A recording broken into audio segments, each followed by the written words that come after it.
பொன்வண்ணம் பொருந்திய நடிகர் மற்றும் சமூக சேவகர் நடிகர் திரு பொன்வண்ணன் அவர்களை மேடைக்கு அழைக்கிறோம். அவர் இந்த சிலை திறப்பு நிகழ்வை சிறப்பித்து வைத்து தன் உரையை ஆற்றுவார்கள்.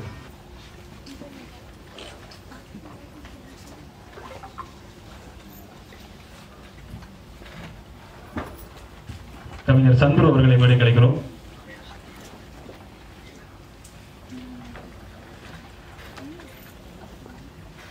ஒரு சிற்பம் இங்கே, ஒரு ஓவியம் இங்கே சிற்பமாக நிற்கிறது. அசல் ஓவியர் இளையராஜா அவர்களின் மகன் சாய் கமல் அவர்கள் சிற்பத்தை திறந்து வைப்பார்கள்.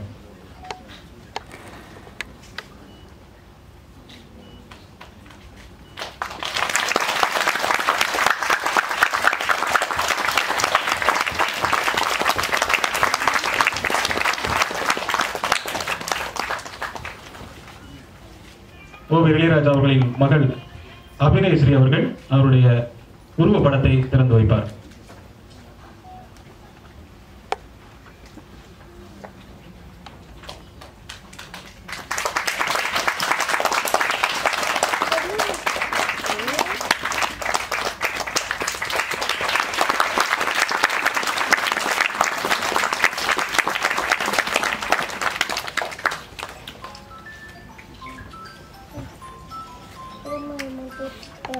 காலத்தின் பேரன்பும் பெரும் ஆசீர்வாதங்களும் நம் அனைவருக்கும் முழுமையாக கிடைக்கட்டும்.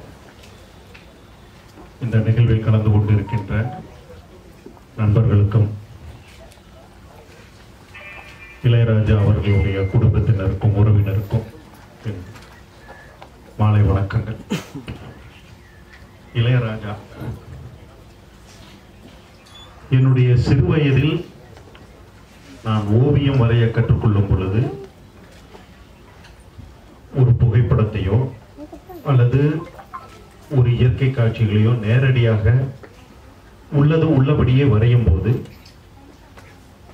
என்னை கடந்து நிற்பவர்கள் அல்லது என்னுடைய முன்னோடிகள் ஒரு விமர்சனம் வைப்பார்கள்.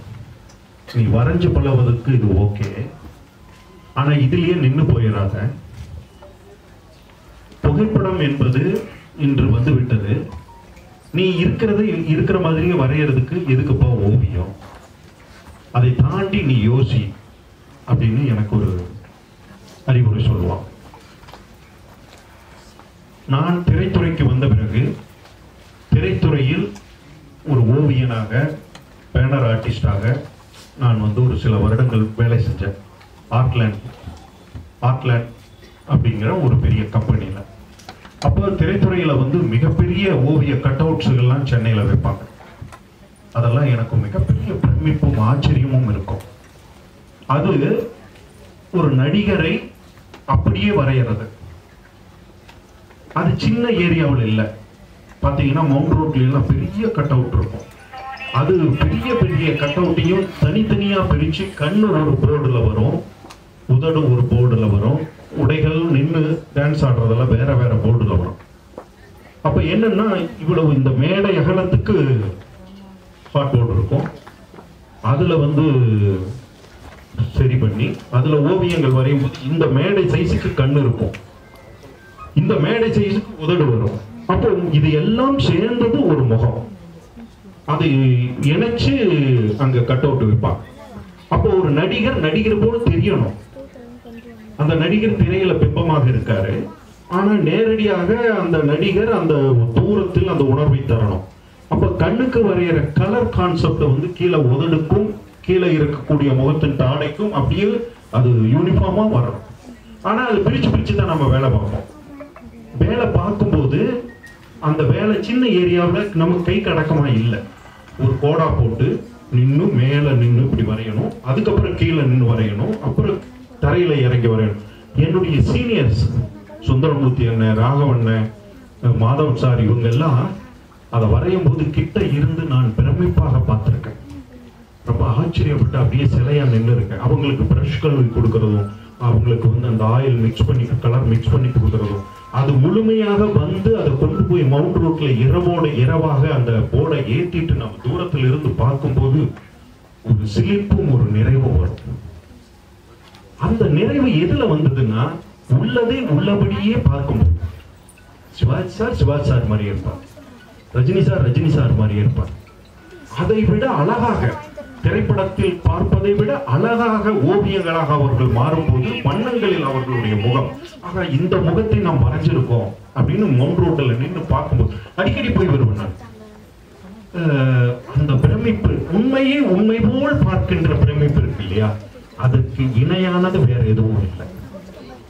அதற்கு பிறகு திரைத்துறையில் நான் இருந்த இந்த காலகட்டத்தில் பல ஓவியர்கள், நான் ஓவியன் அடிப்படையில் ஓவிய உணர்வாளனாக இருந்தாலும் என் தொழிலாகவோ அல்லது அதனுடைய வாழ்க்கை பாதையை நான் அதை தேர்ந்தெடுத்துக்காம விலகி ஒரு இயக்குனராகவும் நடிகராகவும் என்னை மாற்றிக்கொண்டு பயணிச்சிட்டேன். ஆனாலும் தொடர்ச்சியாக என்னுடைய உணர்வும் என்னுடைய செயல்பாடும் நான் எதை நோக்கி பயணிக்கணும் அப்படிங்கிற என்னுடைய ஆசையும் ஓவியத்தின் கூடவே இருந்துகிட்டே இருந்தது. அதனால நான் சமகால ஓவியர்கள் அனைவரோடும் அவர்களுடைய ஓவியங்களை பார்த்து பிரமிப்பதும், அவங்கள் ஓவியர்களை புகழ்வதும், ஓவியர்களுக்கு பாராட்டு தெரிவிப்பதும், அவர்களோட நட்பு கொள்வதும் என்னுடைய இந்த திரைத்துறை வாழ்க்கையோட கூடவே இணைஞ்சு அது நடந்திருக்கு. அப்படி பார்க்கும்போது ஷியாம் அவர்கள், இப்ப இன்னைக்கு நான் ஷியாம பார்க்கும்போது சொன்னேன், என் இனிய இயந்திரம் என்கின்ற அந்த சுஜாதா சாருடைய கதைக்கு ஒரு ஜெயராஜ் சார் இல்லாத ஒரு ஓவியமாக முதல் ஓவியம் அது வந்தது. அது வந்து 20 வருடத்துக்கு மேல ஆயிடுச்சு. நான் கேட்டேன் 20 வருடம் இருக்குமா? இல்ல சார், அது வந்து 25 வருஷம் ஆயிடுச்சு சார். நான் 15 வயதில் வரைஞ்சேன் அப்படின்னு சொன்னாங்க. நான் ஷியாம் இன்னைக்கு தான் அதை பாராட்டுறேன். ஆனா ஷியாம் எனக்குள்ள வந்து 25 வருடங்களுக்கு முன்னாடியே பிரமிப்பா வந்து உட்கார்ந்துட்டேன் படைப்பின் மூலம். அப்போ ஒவ்வொருத்தரும் தன் படைப்பின் மூலம் சமூகத்துக்குள்ள போய் சேர்ந்துகிட்டே இருக்காங்க. கலைஞனை பார்க்காம இருக்கலாம், ஆனா அந்த படைப்பு எவ்வளவோ பேருக்கு ஒரு தாக்கத்தை தருகிறது, எவ்வளவோ பேருக்கு ஒரு உந்துதலை தருகிறது, ரசிப்பு தருகிறது. இன்னைக்கும் ஜெயராஜ் சாருடைய ஓவியங்கள் அந்த நளினம், அவர் ஆணாக இருக்கட்டும் பெண்ணாக இருக்கட்டும், அது தந்த ஒரு நளினம், அந்த கோடுகளில் அந்த ஒரு சின்ன வரைவுகளில் அவர் தர்ற ஒரு சுகம் எனக்கு வேற எந்த ஓவியங்களிலும் கிடைக்கல.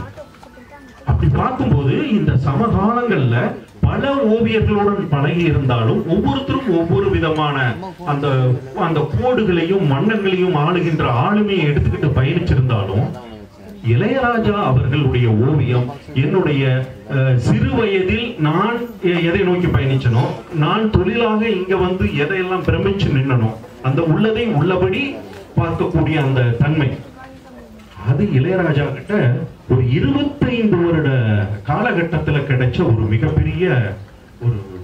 மிகப்பெரிய ஒரு ஆளுமையான ஒரு தனித்துவமா வந்து இளையராஜா பார்த்தது. அப்ப நான் இளையராஜாவுடைய ஓவியங்கள் விகடனில் வரும்போது, விகடன் வந்து இளையராஜாவை ஒரு தளத்தில், சமூக தளத்திலும் மக்களிடம் கொண்டு போய் சேர்த்ததுல விகடனுக்கு மிகப்பெரிய பங்கு உண்டு. விகடன் அந்த ஓவியங்களை பதிவு செய்யும் போது நான் எஸ் ராமகிருஷ்ணனுடைய கேள்விக்குறிக்கு நான் ஒரு தொடருக்கு நான் வந்து ஓவியங்கள் பண்ணிட்டு இருக்கேன். அப்போ இளையராஜாவுடைய ஓவியங்களும் அந்த புத்தகத்துல தொடர்ச்சியா வெவ்வேறு கதைகளுக்கு வரும். அப்போ நான் பாண்டியன் அவர்கள்ட்ட பேசுவேன், சில நண்பர்கள்ட்ட பேசும்போது பேசிட்டு இளையராஜாவுடைய என்ன வாங்கி நான் தொடர்பு கொள்றேன். தம்பி, உங்களுடைய ஓவியங்கள் பார்த்தேன், அந்த சிறப்பா இருக்குன்னு. அப்படிதான் எனக்கு அறிமுகம் இளையராஜா. அதற்கு பிறகு இளையராஜாவை தொடர்ச்சியாக நான் போனில் பேசுவதும், சில சந்தர்ப்பங்களில் நேரில் சந்திப்பதும், அப்புறம் கொஞ்சம் நெருக்கமான ஒரு நட்பு முறையில நான் பழகுவதும் கிடைச்சது.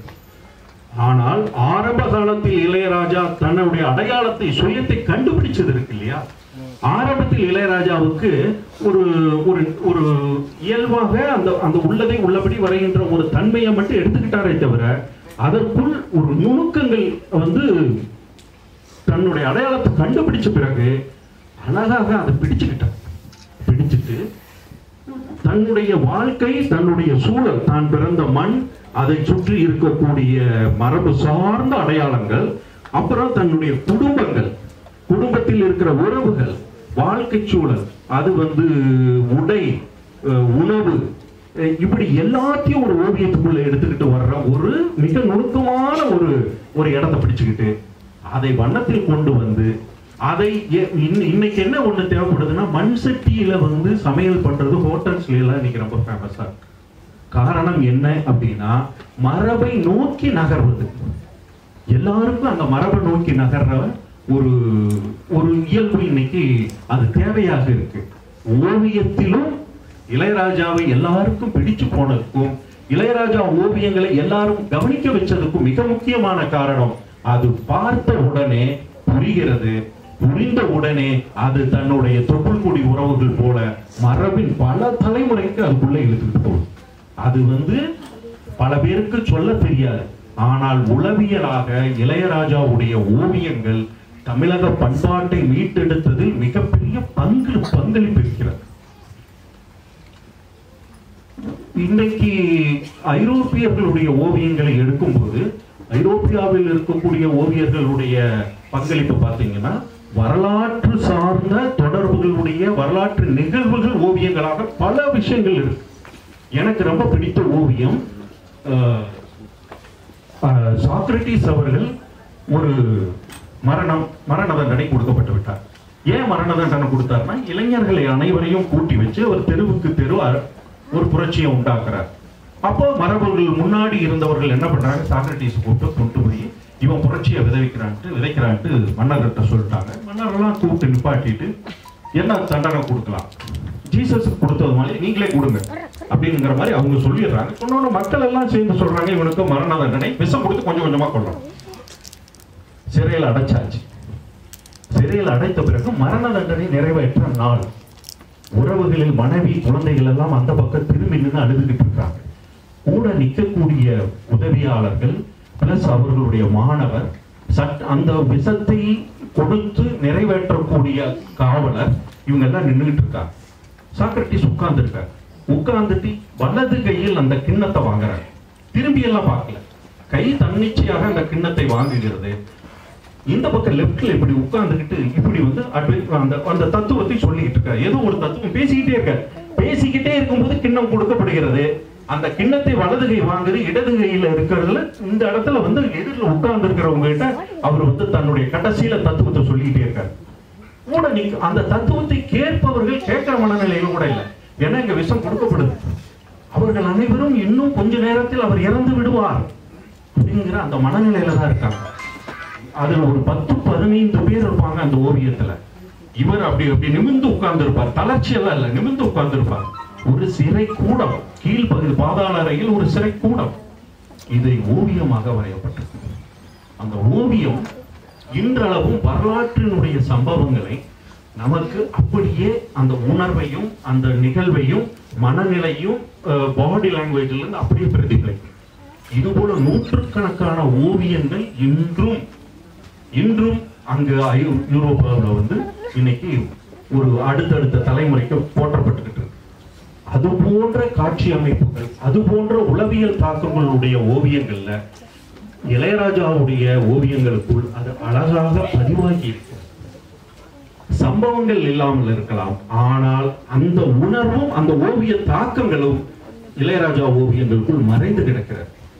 இளையராஜா ஒரு கலைஞன் மறைந்து விட்டால் ஒரு கலைஞன் அரசியல்வாதியாக இருக்க வேண்டும். இதோ 99வது வயதில் கலைஞர் அவர்களுடைய நூற்றாண்டு விழா நடக்க போகுது. நேற்றுக்கு முன்னாடி கூட அந்த நூற்றாண்டு விழா நான் பேசிட்டு வந்தேன். 99 வயதில் அவர் கலைஞர் ஒரு அரசியல்வாதி, ஒரு கலைஞராக அவர் தன்னை முன்னிலைப்படுத்தி கொண்டு இன்னைக்கு கொண்டாடப்படக்கூடிய ஒரு நிலையில் இருக்காருன்னா வெறும் அரசியல்வாதிங்கிற தன்மையில மட்டும் அல்ல, அவர் ஒரு இலக்கியவாதி. அவர் ஒரு கடிதத்தை இலக்கியமாக மாற்றியவர், பேச்சை இலக்கியமாக மாற்றியவர். அவர் நகைச்சுவையாளர். அதுக்கு அடுத்தது மக்களோட நேரடி தொடர்பு. அப்படி எல்லாமே இலக்கியமாகவும் கலையாகவும் மாறப்படும் போதுதான் எவ்வளவு பெரிய ஆட்களாக இருந்தாலும் திறமைசாலியாக இருந்தாலும் மக்களால் கொண்டாடப்படுகிறார்கள், நினைவு கொள்ளப்படுகிறார்கள். அந்த விதத்தில் இளையராஜா மிகப்பெரிய கலைஞன். அந்த கலைஞன் 1ஆம் ஆண்டில் நாம் நினைவு கொள்வது என்பது மரபு சார்ந்த அல்லது ஒரு நாம் எப்பவும் போல செய்யக்கூடிய ஒரு விஷயம் அல்ல. தொடர்ச்சியாக சிறு குழந்தைகளுக்குள் ஒரு தாக்கத்தை ஏற்படுத்தி இருக்கிறார். இன்று வரைந்தவர்கள் பெரியவர்களை விட சின்ன குழந்தைகள் தான் அதிகமா இந்த நிகழ்ச்சியில கலந்துகிட்டு பங்களிச்சுக்கிட்டாங்க. அப்படின்னா அவருடைய அந்த தாக்கம் அந்த குழந்தைகளுக்குள்ள எவ்வளவு தூரம் பாதிப்பை ஏற்படுத்தி இருக்குங்கிறத உணர முடியுது. இந்த நிகழ்வு எனக்கு வருத்தமாக இருந்தாலும் ஒரு கலைஞனாக இதுபோல் ஒரு நிகழ்வுக்கு பிறகு இந்த உலகத்தை விட்டு காலமான பிறகு இளையராஜா போல நானும் ஒரு கொண்டாடப்படக்கூடியவனாக மாற வேண்டும் என்கின்ற தாக்கம் எனக்குள்ள இளையராஜா ஏற்படுத்தியிருக்கார். இது எது வாழ்க்கை நிரந்தரம் அல்ல, அது வந்து தெளிவான விஷயம் தான். ஆனா நாம் என்ன சமூகத்துக்குள்ள ஒரு தாக்கத்தை ஏற்படுத்திட்டு போறோங்கிறது மட்டும்தான் தேவையா இருக்கு. அது நான் இறந்து போன பிறகு இதுல இங்க விடுபட்டு போன பிறகு நாம திட்டமிட முடியாது. வாழும் போதே அதுக்கான தாக்கத்தோட நம்ம வாழ்றோமா, அல்லது அது குறைஞ்சபட்சம் அதுக்கான முயற்சியாவது செய்யறோமா, அல்லது குறைஞ்சபட்சம் சமூகத்துக்கு பயன்படக்கூடிய எதையாவது நம்மளுடைய கலையின் மூலம் மீட்டெடுக்கிறோமா என்று பார்த்தால் இளையராஜா எனக்கு நண்பன் அல்ல, குரு. இந்த மேடை எனக்கு உளவியலாகவும் உங்களை நாம் சந்தித்தது என்னுடைய மனதில் இருக்கக்கூடிய எண்ணங்களை பகிர்ந்து கொள்வதற்கு கிடைத்த வாய்ப்பாகவும் நினைச்சுக்கிறேன். நன்றி, வணக்கம். திரு பொன்வண்ணன் அவர்களுக்கு முத்துராமன் அவர்கள் வழங்குவார்கள்.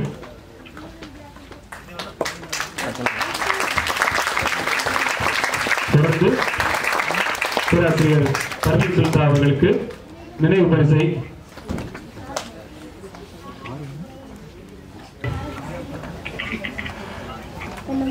பேசுறதுக்கே கொஞ்சம் மனசு வந்து சங்கடமா இருக்கு. நான் நிறைய கிளாஸஸ்லாம் எடுத்திருக்கேன், நிறைய எக்ஸிபிஷன்லாம் கண்டிக்க மாட்டேன். எல்லா இடத்துலையும் பேசுறதுக்கு ரொம்ப கம்ஃபர்டபுளா இருக்கும். இந்த இடத்துல கொஞ்சம் அப்படியே உடம்பெல்லாம் அப்படி சிலுக்குது, ரொம்ப மன வருத்தமா இருக்கு. இளையராஜா வந்து நல்ல பழகப்படுறதுக்கு ரொம்ப அன்பான ஒரு மனிதர். எல்லார்ட்டையும் சிரிச்ச முகத்தோட இருப்பாரு. அவரை பத்தி குறைய சொல்ல முடியாது. எல்லாருக்கும் மனுஷன் இருந்துகிட்ட ரெண்டு முகம் இருக்கும், ஒண்ணு வந்து நெகட்டிவா இருக்கும், பாசிட்டிவா இருக்கும். பட் இவர்கிட்ட நான் பார்த்த விஷயம் அத்தனையுமே பாசிட்டிவ் தான். எல்லாருக்குமே அன்பா பழகுவாரு, அன்பா பேசுவாரு. அவர் எண்ணங்கள்லாம் பாத்தீங்கன்னா அவர் பெயிண்டிங்கை பார்க்கும்போதே உங்களுக்கு எல்லாருக்குமே தெரியும். பெயிண்டிங் எல்லாருமே பாசிட்டிவா ரொம்ப எல்லாருக்குமே பிடிக்கிற அளவுக்கு அவர் பண்ணியிருப்பாரு. அந்த கேரக்டர் வரைக்கும் டிஃபரெண்ட் ஏஜ் குரூப் எல்லாத்தையுமே அவரோட பெயிண்டிங்ல பண்ணியிருப்பாரு. சவுத் இந்தியன் கல்ச்சர் எல்லாத்தையுமே அவரோட தமிழ்நாடு கல்ச்சரை எப்படி இருக்குன்னு தெரியணும்னு விருப்பப்படுறவங்க ஒரு 25 வருஷம் 50 வருஷத்துக்கு அப்புறம் பார்த்தீங்கன்னா இந்த மாதிரி ஒரு கல்ச்சர் உள்ள விஷயத்துல நம்ம போட்டோகிராஃபில பார்க்கலாம், இல்லைன்னா பெயிண்டிங்ல பார்க்கலாம், இல்லை மியூசியத்துல சார் சொன்ன மாதிரி மியூசியத்துல தான் பார்க்கலாம். ஸோ மியூசியம் படைப்பா தான் இன்னைக்கு இந்த ரவிவர்மா மாதிரி அடுத்த ரவிவர்மா தான் சொல்லணும். ஏன்னா ரவிவர்மா பெயிண்டிங்ஸ் கூட இப்போ வந்து பார்க்கறது வந்து மியூசியத்தெல்லாம் பார்த்துட்டு இருக்கணும். அதே மாதிரி நம்ம இளையராஜாவோட பெயிண்டிங்ஸ் வந்து மியூசியத்துல இருக்கிற அளவுக்கு தகுதி வாய்ந்த ஒரு பெயிண்டிங்கா தான் இருக்கு. அவர் நிறைய ஆர்டிஸ்ட உருவாக்கி விட்டுருக்காரு, நிறைய ஆர்டிஸ்டுங்க. அது வந்து பாத்தீங்கன்னா லோக்கல்ல மட்டும் கிடையாது, ஸ்டேட் லெவல் மட்டும் கிடையாது, நேஷனல் லெவல்ல இன்டர்நேஷனல் லெவல்ல அவர் நிறைய இன்ஸ்டிடியூஷன் காலேஜ் எல்லாம் போய் இன்ஸ்டிடியூஷன் பிரைவேட் இன்ஸ்டிடியூஷன்ல நிறைய டெமோ எல்லாம் பண்ணியிருக்காரு. லைவ் டெமோ இன்னைக்கு வந்து லைவ் டெமோ எல்லாம் பாக்குறது ரொம்ப ரேரா இருக்கு. நம்ம கத்துக்கின விஷயத்த ரொம்ப அழகா பண்ணதில்ல இளையராஜாவுக்கு பாராட்டுதல் நம்ம தெரிவிச்சே ஆகணும். அவரை மறக்கவே முடியாது. அதுக்கு ஒரு காரணம் வந்து நான் இந்த விஷயத்துல மனோகர் அண்ணன் நான் எடுத்துக்கிறேன். மனோகர் அண்ணன் வந்து பாத்தீங்கன்னா நிறைய ஆர்டிஸ்ட் உருவாக்கி விட்டுருக்காரு. அவர் வாழ்க்கை வரலாறுல வந்து பாத்தீங்கன்னா நிறைய பேர் அவரால் கும்போண காலேஜ்ல வந்து உருவாக்கின ஆர்டிஸ்டுகள்ல அவரோட பங்களிப்பு வந்து ரொம்ப பெருசு. அதில் இதுல ஒரு ஆள் விடுபட்டுட்டாரு, நண்பர் சிவபாலன்.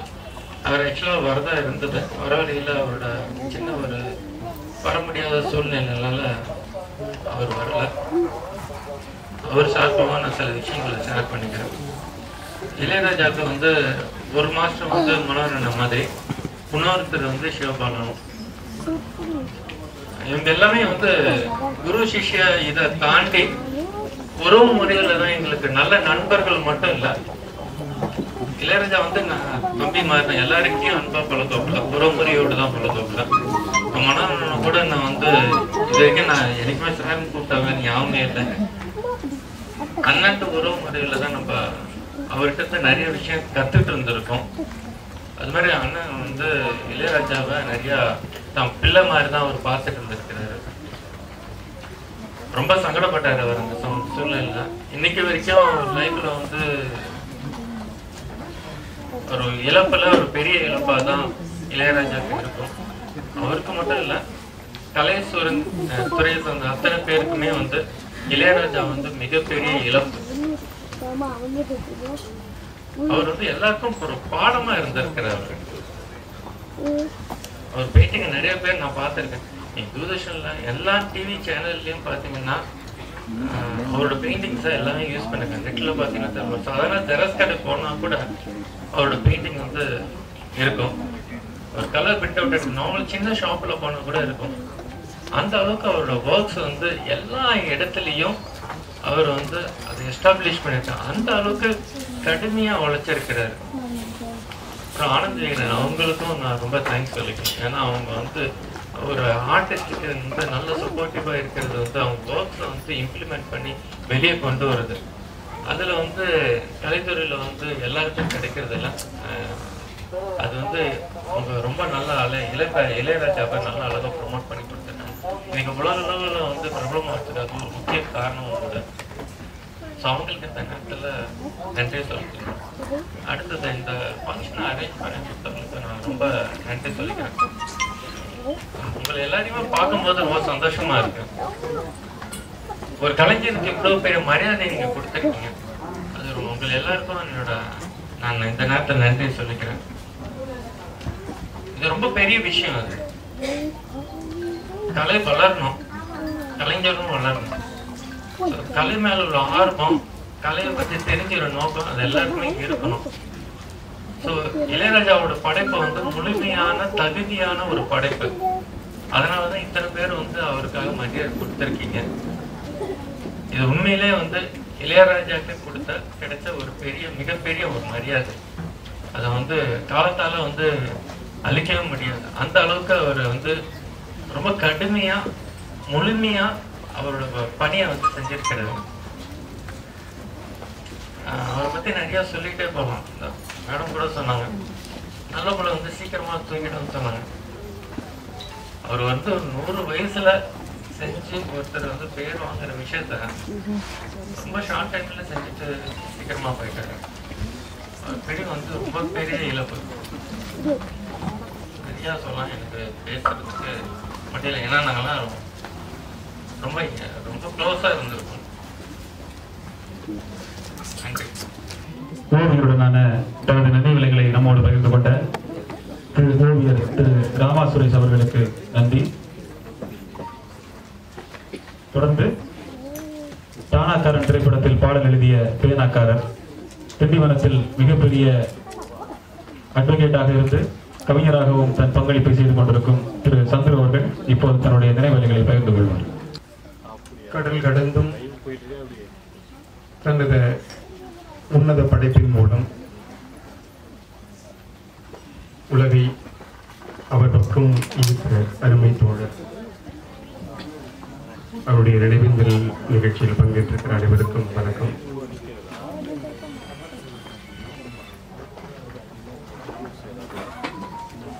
ஒரு புரட்சியாளன் மரணத்தில் புதைக்கப்படுவதில்லை, விதைக்கப்படுகிறான்.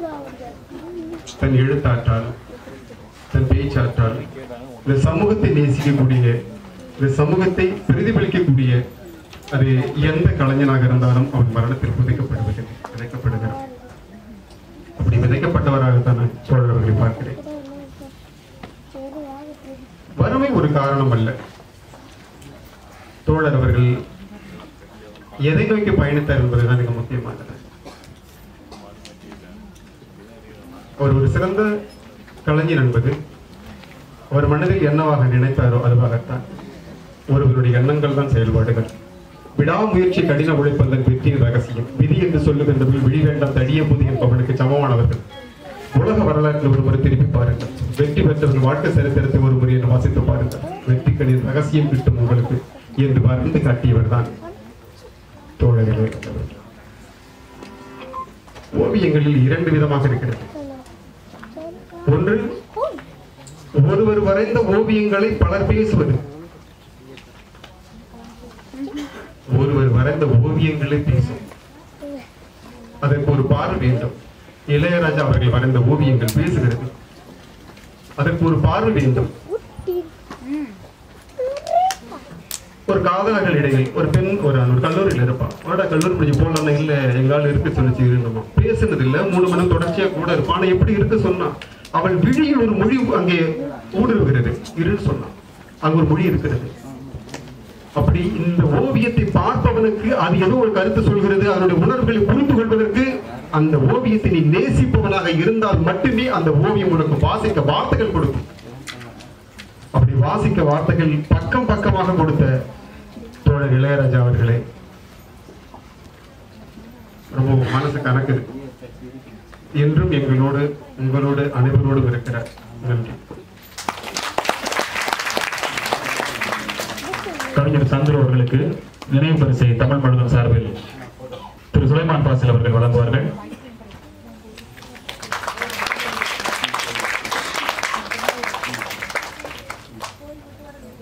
தன் எழுத்துக்களாலும் பேச்சுக்களாலும் தொடர்ந்து பற்ற வைக்கும் எழுத்தாளர் கொற்றவை அவர்களை தன் நினைவுகளை பகிர்ந்து கொள்ள மேடைக்கு அழைக்கிறோம். அனைவருக்கும் வணக்கம். ஓவியர் இளையராஜா நினைவுகள் நிகழ்வுல நானும் கலந்துக்கிறேன். ரொம்ப சந்தோஷப்படுறேன். ஏன்னா இங்க வந்ததுக்கு அப்புறம் நிறைய விஷயம் அவரை பத்தி நான் தெரிஞ்சுக்கிட்டேன். முக்கியமா ஃபர்ஸ்ட் பிளே பண்ண அந்த ஒரு ஃபிலிம், ஷார்ட் ஃபிலிம், இந்த நிகழ்வை வந்து இங்க ஓவிய போட்டி மூலமா நிறைய குழந்தைகளை ஊக்குவிச்சிருக்கிற இந்த இளைஞர்கள், இப்படி வந்து ஒரு நிகழ்வு நடந்தே ரொம்ப வருஷம் ஆயிடுச்சு. ஸோ வந்து ரொம்ப உணர்ச்சிகரமா இருக்கு இந்த சூழல். எனக்கு கலை என்பது அக விடுதலைக்கும் சமூக விடுதலைக்கும் பங்களிப்பதாகும். உழைப்பு சுரண்டல் மிக்கது ஒரு வாழ்வில், ஒடுக்குமுறைகளுக்கு நடுவில் வாழும் வாழ்வில் மகிழ்ச்சி என்பதே ஒரு அழிந்து போன உயிரினம் ஆயிடுச்சு. அந்த மாதிரி சூழ்நிலையில கலையில தான் நாம எல்லாருமே தஞ்சம் அடைகிறோம்.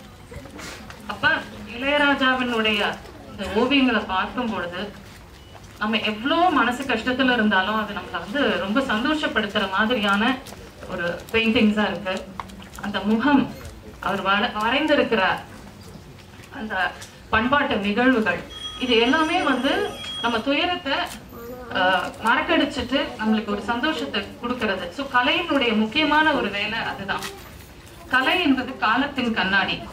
கலை என்னும் போது அதுல எல்லாமே அடக்கம் தான். மனிதர்கள், வரலாறு, வாழ்வியல், பண்பாடு, கலகங்கள், அழகியல், அரசியல் போராட்டங்கள் எல்லாத்தையுமே வந்து கலை பிரதிபலிக்குது.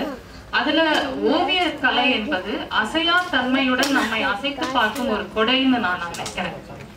இங்க வந்து மேடம் கூட பேசினாங்க, பேராசிரியர் பர்வீன் சுல்தானா சொன்னாங்க, காலத்தை ஃப்ரீஸ் பண்றது, உரைய வைக்கிறது. காலத்தை உரைய வைத்து நம்மையும் உரைய வைக்கக்கூடிய ஒரு சக்தி ஓவிய கலைக்கு உண்டு. ஆமா, கல் மனசையும் வந்து கரைச்சிடுது. அந்த மாதிரி வந்து நம் மனதை கரைத்த ஓவியங்களை கொடுத்த இளையராஜாவுக்கு என்று ஒரு தனி இடம் உண்டு. திராவிட பெண்கள், அதை கேட்கும் போதே ரொம்ப இனிமையா இருக்கு. ஆரியத்திற்கு எதிரான திராவிட அரசியல் என்பது வெறும் புவியியல் சார்ந்தது மட்டுமல்ல, அது உண்டான வரலாற்று சூழலை நாம் புரிந்து கொண்டு பார்க்கும்போது அது மிக முக்கியமான ஒரு அரசியல் தன்மை கொண்டு இருக்கிறது. சில பேர் கோவப்படுவாங்க, அதை எப்படி திராவிட பெண்கள் சொல்லுங்க, தமிழ் பெண்கள்னு சொல்லுங்க அப்படின்னா. எதுவாக இருந்தாலும் ஆரியத்திற்கு எதிரானது.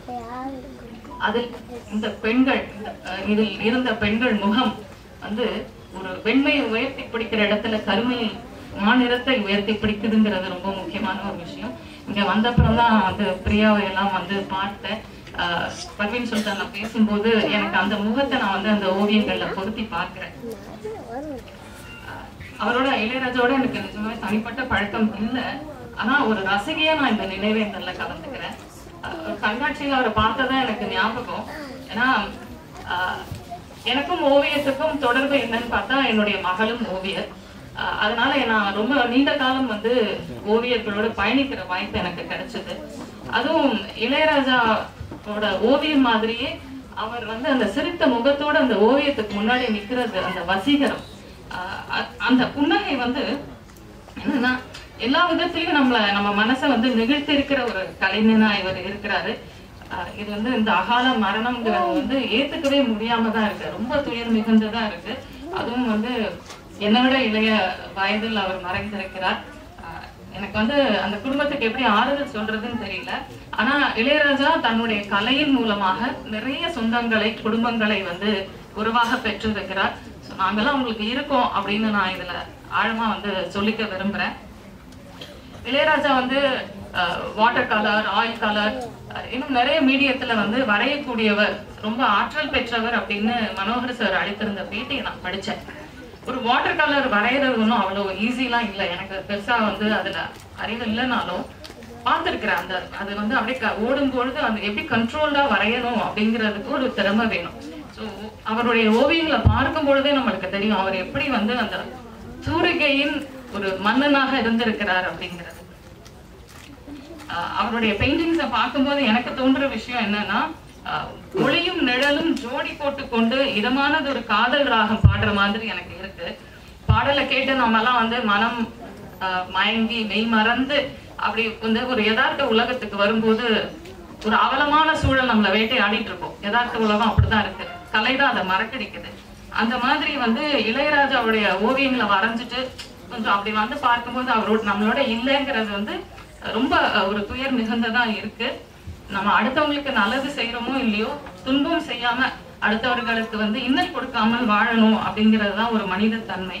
அந்த வகையில இளையராஜா அவர்கள் தன் ஓவியம் மூலம் கோடான கோடி மனங்களை மகிழ்விக்க, இன்பம் சேர்க்க அரும்பணி ஆற்றியுள்ளார். இவ்வுலகம் உய்த்திருக்கும் வரை அவரது நினைவும் புகழும் உய்த்திருக்கும் என்று சொல்லி வாய்ப்புக்கு நன்றி கூறி செய்கிறேன். அவர்களுக்கு நினைவு பரிசு வழங்க பாடலாசிரியர் திரு சுலைமான் பாசில் அவர்களை அழைக்கிறோம்.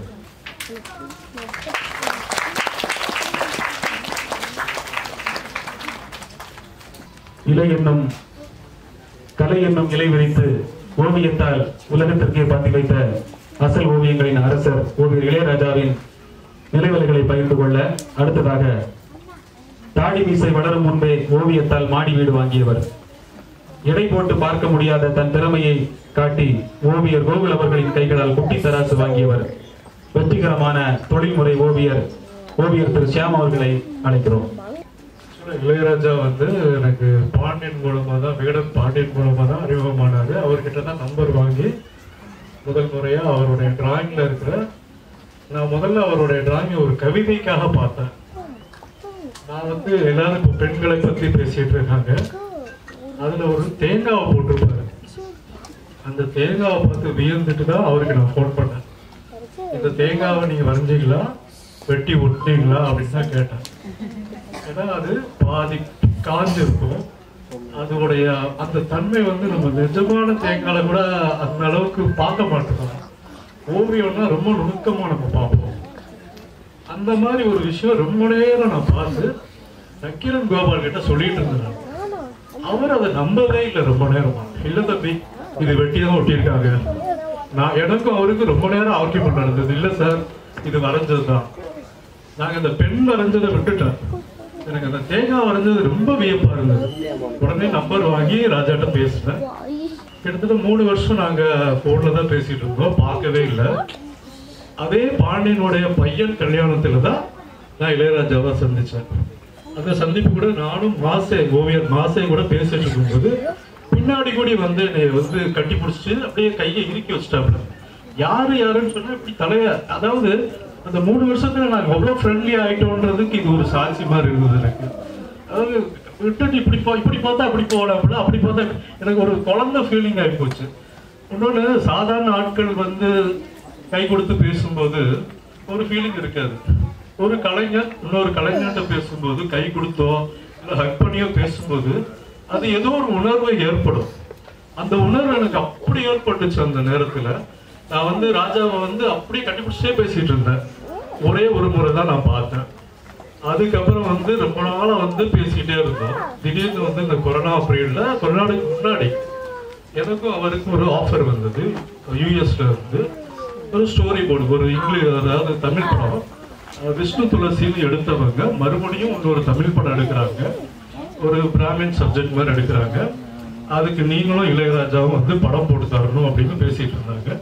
இப்போ வந்து இளையராஜா சொன்னா இளையராஜா போறதே கரெக்டா இருக்கும், எனக்கு வந்து அங்க வந்து போட முடியாதுன்னு சொல்லிட்டு இருந்தேன். அப்ப இளையராஜா ஃபர்ஸ்ட் போயிட்டாரு, யூஎஸ் போயிட்டு அங்கேயே 4 மாசம் தங்கி படம் வரைஞ்சு கொடுத்துட்டு இருந்தாரு. அப்போ கூப்பிட்டுட்டே இருப்பாரு, சார் நீங்க வந்துருங்க சார், கூப்பிட்டு இருக்காங்கன்னு சொல்லுவாரு. ஆனா எனக்கு என்னன்னா, இங்க உள்ள பத்திரிகை வேலைகள் வந்து ஒரு நாளைக்கு 40 படம் போட வேண்டியது இருக்கும். எனக்கு அது கொஞ்சம் ஸ்பீடா போட்டு கொடுத்துட்டா இங்க வேலை முடிஞ்சிடும். அங்க போனா பேசிட்டு அது பண்ணிட்டுனா டைம் போயிடும், இங்க ஒர்க் பண்ண முடியாது. அதனால இல்ல ராஜா நீங்களே போடுங்கன்னு சொன்னா எனக்கு வாட்ஸ்அப்ல அவர் பண்ண ஒர்க் எல்லாம் அனுப்புவாரு. இதோட பிரமாதமா நான் என்னத்தை போட போறேன், நீங்களே பண்ணுங்க, இல்ல உங்களுக்கு வேற ஒரு சப்ஜெக்ட் இருக்கு, நீங்க வாங்கன்னாரு. ஆக்சுவலா நாளைக்கு நாங்க யூஎஸ் போறது, அதான் டேட். அது என்னன்னா, இப்படி ஒரு சம்பவம் நடந்தது. எனக்கு ரொம்ப ஒரு வந்தோடனே எனக்கு அந்த டேட் வரும்போது எனக்கு ரொம்ப ஒரு மாதிரி இருந்தது. ஏன்னா இதெல்லாம் நடந்தே இருக்கக்கூடாது, எது நடந்தது இது புரியவே இல்லை எனக்கு. அது இன்னொன்னு கொஞ்சம் கேர் பண்ணிக்கலாம், ஹெல்த் கேர் அவர் பண்ணிக்கலன்றது எனக்கு ரொம்ப வருத்தமா இருக்கும். ஏன்னா அவங்க ஃபேமிலி கண்டிப்பா தெரியும். நான் நானே பார்த்துக்கல, ஒன்றும் இல்லை சார் அப்படிதான் சொல்லுவாரு. ஏன்னா அந்த மாதிரி ஒரு கலைஞர்கள் கொஞ்சம் கலையை வளர்க்கறத விட நம்மளையும் கொஞ்சம் வளர்த்துக்கணும். நம்மளை மற்றவங்க வளர்க்க மாட்டாங்க, நம்ம தான் வளர்த்துக்கணும். அதை மட்டும் கொஞ்சம் அவர் மிஸ் பண்ணிட்டாரு. ஆனா இப்படி ஒரு சூழ்நிலையில நம்ம பேசும்போது அது கொஞ்சம் கஷ்டமா தான் இருக்கு. இன்னொரு விஷயம் என்னன்னா, எல்லாரும் அந்த பெண்களை பேசுற மாதிரி பேசிட்டு இருக்கும்போது நானும் பேக்ரவுண்டு அவர் வேற என்னென்ன பண்ணியிருக்காருலாம் பார்ப்பேன். அதாவது ஒரு நிலையில இருக்கிற மஞ்சளை தடவி அதுல குங்குமம் வச்சுட்டு இருக்கும்போது கொஞ்சம் மஞ்சளும் குங்குமமும் கீழே சதறி இருக்கும். அதுதான் ஆர்டிஸ்ட், அதுதான் உண்மையான ஒரு டிராயிங்கான எடுத்துக்காட்டு. ஒரு ஒரு ஒரு பூஜைக்கு வைக்கிற தேங்காய் கரெக்டா உடைஞ்சிருக்காரு, அது அவரு அரைக்குறையா உடைஞ்சிருக்கும். அந்த மாதிரி சின்ன சின்ன விஷயங்களை நம்ம அப்படியே நோட்டீஸ் பண்ணி பார்த்தா அது போயிட்டே இருக்கும். அந்த மாதிரியான ஒரு ஓவியர் மற்றவங்க சொன்ன மாதிரி மொத்தமா நமக்கு கொடுத்துட்டு போயிட்டாங்க. அதனால நமக்கு கொடுத்துட்டு போகணும்னு என்ன இருக்கு, இன்னும் நம்ம எவ்வளவு வாங்கியிருக்கலாம் அவங்க கிட்ட. ஆனா அது ரொம்ப மிஸ் பண்ண மாதிரி தான் இருக்கு, ரொம்ப வருத்தமாகவும் இருக்கு. ஆனா இப்ப இன்னைக்கு ஓவிய போட்டி நடந்திருக்கு, அதுல மறுபடியும் ஒரு இளையராஜா கிடைப்பாருன்ற நம்பிக்கை எனக்கு இருக்கு, கிடைக்கணும். தேங்க்யூ.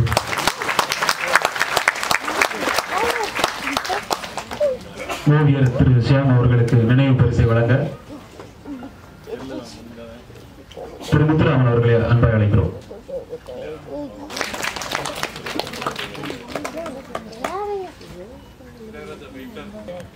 ஓவியருடனான தனது நினைவுகளை நம்மோடு பகிர்ந்து கொண்ட ஓவியர் திரு ஷியாம் அவர்களுக்கு நன்றி. எழுத்து என் கழுத்து, அது நிமிர்ந்தால் தலை தங்கும், விழுந்தால் தலை தொங்கும் என்று பன்முகமே தன்முகமாய் பல்வேறு கட்ட எழுத்து பணியாற்றி வரும் எழுத்தாளர் திரு அஜயன் பாலா அவர்களை தன் நினைவுகளிலிருந்து ஓவியர் இளையராஜா அவர்களை பற்றி பேச அன்பாய் அழைக்கிறோம்.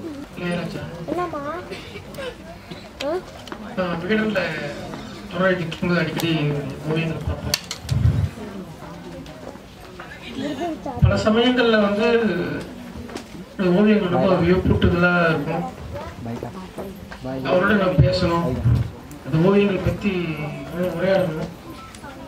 குறிப்பா தமிழ்நாட்டுல எந்த துறையில ஒரு சிறந்த கலைஞர்கள் உருவானாலும் ஏதோ ஒரு விதத்துல அவங்க எனக்கு அறிமுகமாயிடுவாங்க, அவங்க கூட பேசி ஆயிடுவது. ஆனா இளையராஜா மட்டும் எனக்கு ஏதோ தொடர்பு இல்லைன்னு வரல. அது ஏன்னு தெரியல. அந்த எனக்கும் இல்ல, பொதுவா இளையராஜா படங்கள் எல்லாருக்கும் தெரிஞ்ச அளவுக்கு இளையராஜா தனிப்பட்ட முறையில யாருக்குமே அறிமுகமா இல்லாத போயிட்டாங்க. தமிழ்ல மிக முக்கியமான ஆளுகள் எல்லாருக்குமே இளையராஜாவுடைய ஓவியங்கள் தெரியும். எல்லாருமே பார்த்து வியக்க வைத்த ஓவியங்கள்.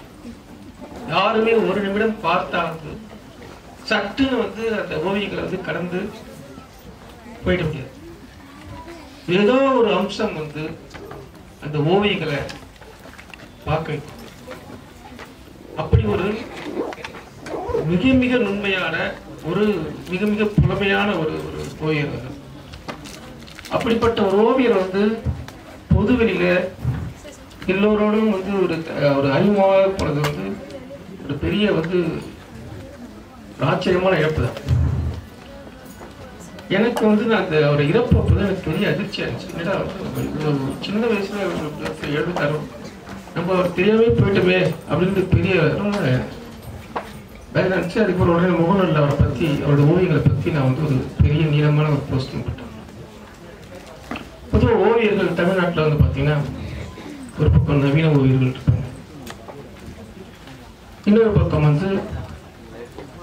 பத்திரிகை ஓவியர்கள்னு ஒரு பெரிய வந்து நீளமான ஒரு ஓவியர்கள்னாலே நமக்கு பெரும்பாலும் பத்திரிகையில் வரையக்கூடிய மாசையிலேருந்து ஷியாம்லேருந்து கோகுலேருந்து மாருதி ஜெயராஜ் போன்ற ஓவியர்கள் தான் நமக்கு வந்து ஓவியர்களாகவே தெரியும். அது இல்லாமல் வந்து அறிவுஜீவி வட்டத்தில் பால்போன்சா வந்து அப்புறம் வந்து சங்கரம் நிறைய பேர் வந்து இந்த மாதிரி நவீன ஓவியம் மருது ஆதிமூலம்னு அது ஒரு தனி ஓவியர்கள் இருக்காரு. ஆனா இந்த இரண்டுக்கும் இடைப்பட்ட வழியில ஒரு ஓவியம் கலை வந்து வெகு மக்களுடைய கலையை மக்களுக்கான ஒரு நிலையிலிருந்து அது கொண்டு சேர்த்துக்கிற ஒரு ஓவியங்கள் இல்லாம போயிட்டாங்க. மக்களுக்கான கலையை வந்து அதற்கான அடையாளமா, ஏன்னா நடுவில் தமிழ்நாட்டில் மூளை முடுக்கள் தோறும் பல ஓவியர்கள் இருக்கு. சைன்பூர் ஆர்டிஸ்டா பல்வேறு நிலைகள்ல கண்ணுக்கு தெரியாத பல நுட்பமான மிகச்சிறந்த மேதைகள் இருக்கு. அப்படிப்பட்ட மேதைகளுடைய ஒரு கூட்டுருவாக்கமா அப்படி ஒரு பிரதிநிதித்துவமா இதான் நான் வந்து இளையராஜா ஓவியங்கள். அவரோட ஓவியங்கள்ல பாத்தீங்கன்னா அந்த எல்லாரும் சொன்னாங்க. அதே மாதிரி பின்புலத்துல இருக்கக்கூடிய அவைகள் வந்து அந்த பெண்களை தாண்டி அதிகமா நம்ம கிட்ட பேசுவதுதான் பெரிய விஷயம். இந்த ஓவியங்கள் ஏன் நம்மளை விட்டு கொஞ்சம் கூட வந்து நம்மள அகலாம பாக்குறதுன்னா அவருடைய கலர் சென்ஸ் வந்து உண்மையில ரொம்ப எக்ஸ்ட்ராஆர்டினரி கலர் சென்ஸ். அது மட்டும் இல்லாம அந்த டீடைலிங் வந்து பின்புலத்தில் அவர் கொடுக்கக்கூடிய டீடைலிங் வந்து ரொம்ப ரொம்ப நுட்பமா, அதையும் தாண்டி அவர் இந்த ஓவிய பெண்களுடைய கண்கள், அந்த கண்களுக்கு அப்பால இருக்கக்கூடிய ஏக்கம், அந்த ஏக்கத்துக்கும் அந்த ஓவியத்துல பின்புலத்தில் இருக்கக்கூடிய அந்த இருமையான தீட்டுதலுக்கும் இதெல்லாம் ஒரு தொடர்பு இருக்கு. அவருடைய ஓவியங்களுடைய சிறப்பே வந்து பாத்தீங்கன்னா அந்த டெப்த்தை வந்து அந்த மைண்டோட டெப்த்தை வந்து அழகா அந்த பின்புலத்துல வந்து ரொம்ப டீடைலிங்கா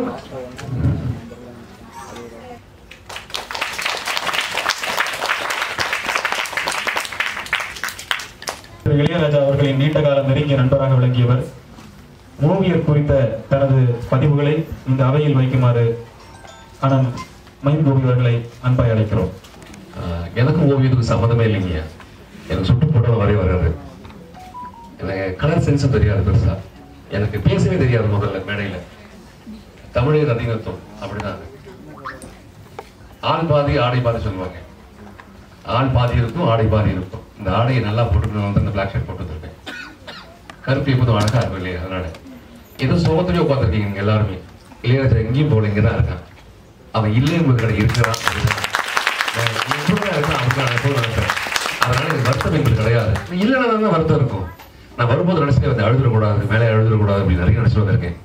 நிறைய உறவுகளை சாப்பிட்டீங்க. நானும் அவனை வந்து எப்படின்னா பயங்கர க்ளோஸுங்க. சதீஷ் இங்க நண்பன் இருப்பான். அவன் நானு இருக்கான். அவன் நானு இளையராஜா. நான் படிக்கிற காலகட்டத்தில் அவன் வீடை கிராஸ் பண்ணி தான் போகணும். நான் போகும்போது முட்டை வாங்கிட்டு போவேன். அவன் முட்டை போட்டு தருவான். நாங்கள் 3 ரூபாய் சாப்பிட்டு தான் போவோம். பெரிய வசதி வாய்ப்புகள் கிடையாது எங்களுக்கு. எப்போது ரொம்ப ஏழ்மையான குடும்பத்தில் வாழ்ந்த பசங்க நாங்கள் எல்லாருமே. ஒரு குண்டால ஒரு கஞ்சி இருக்கும். அதை 3 பேர் ஒன்றா பார்த்து சாப்பிடுவோம்.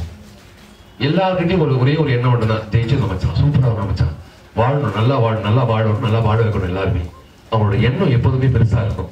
எல்லாரும் நல்லா இருக்கணும்னு நினைப்பான். எப்போதுமே எல்லாரையும் அவன் மக்களா பார்ப்பான். எப்போ அது பெரிய விஷயம் இல்லையா?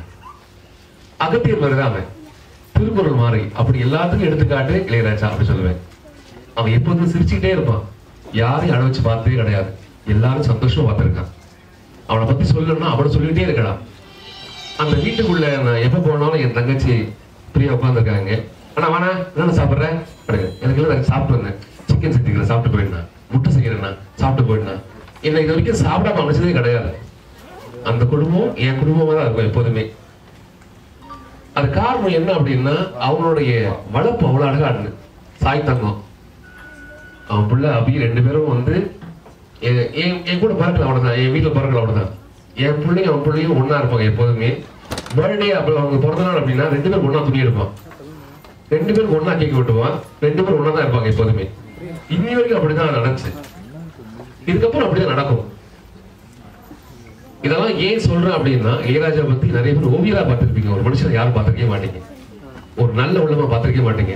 இவ்வளவு பாசிட்டிவான ஒருத்தரை பார்த்திருக்க வாய்ப்பே கிடையாது.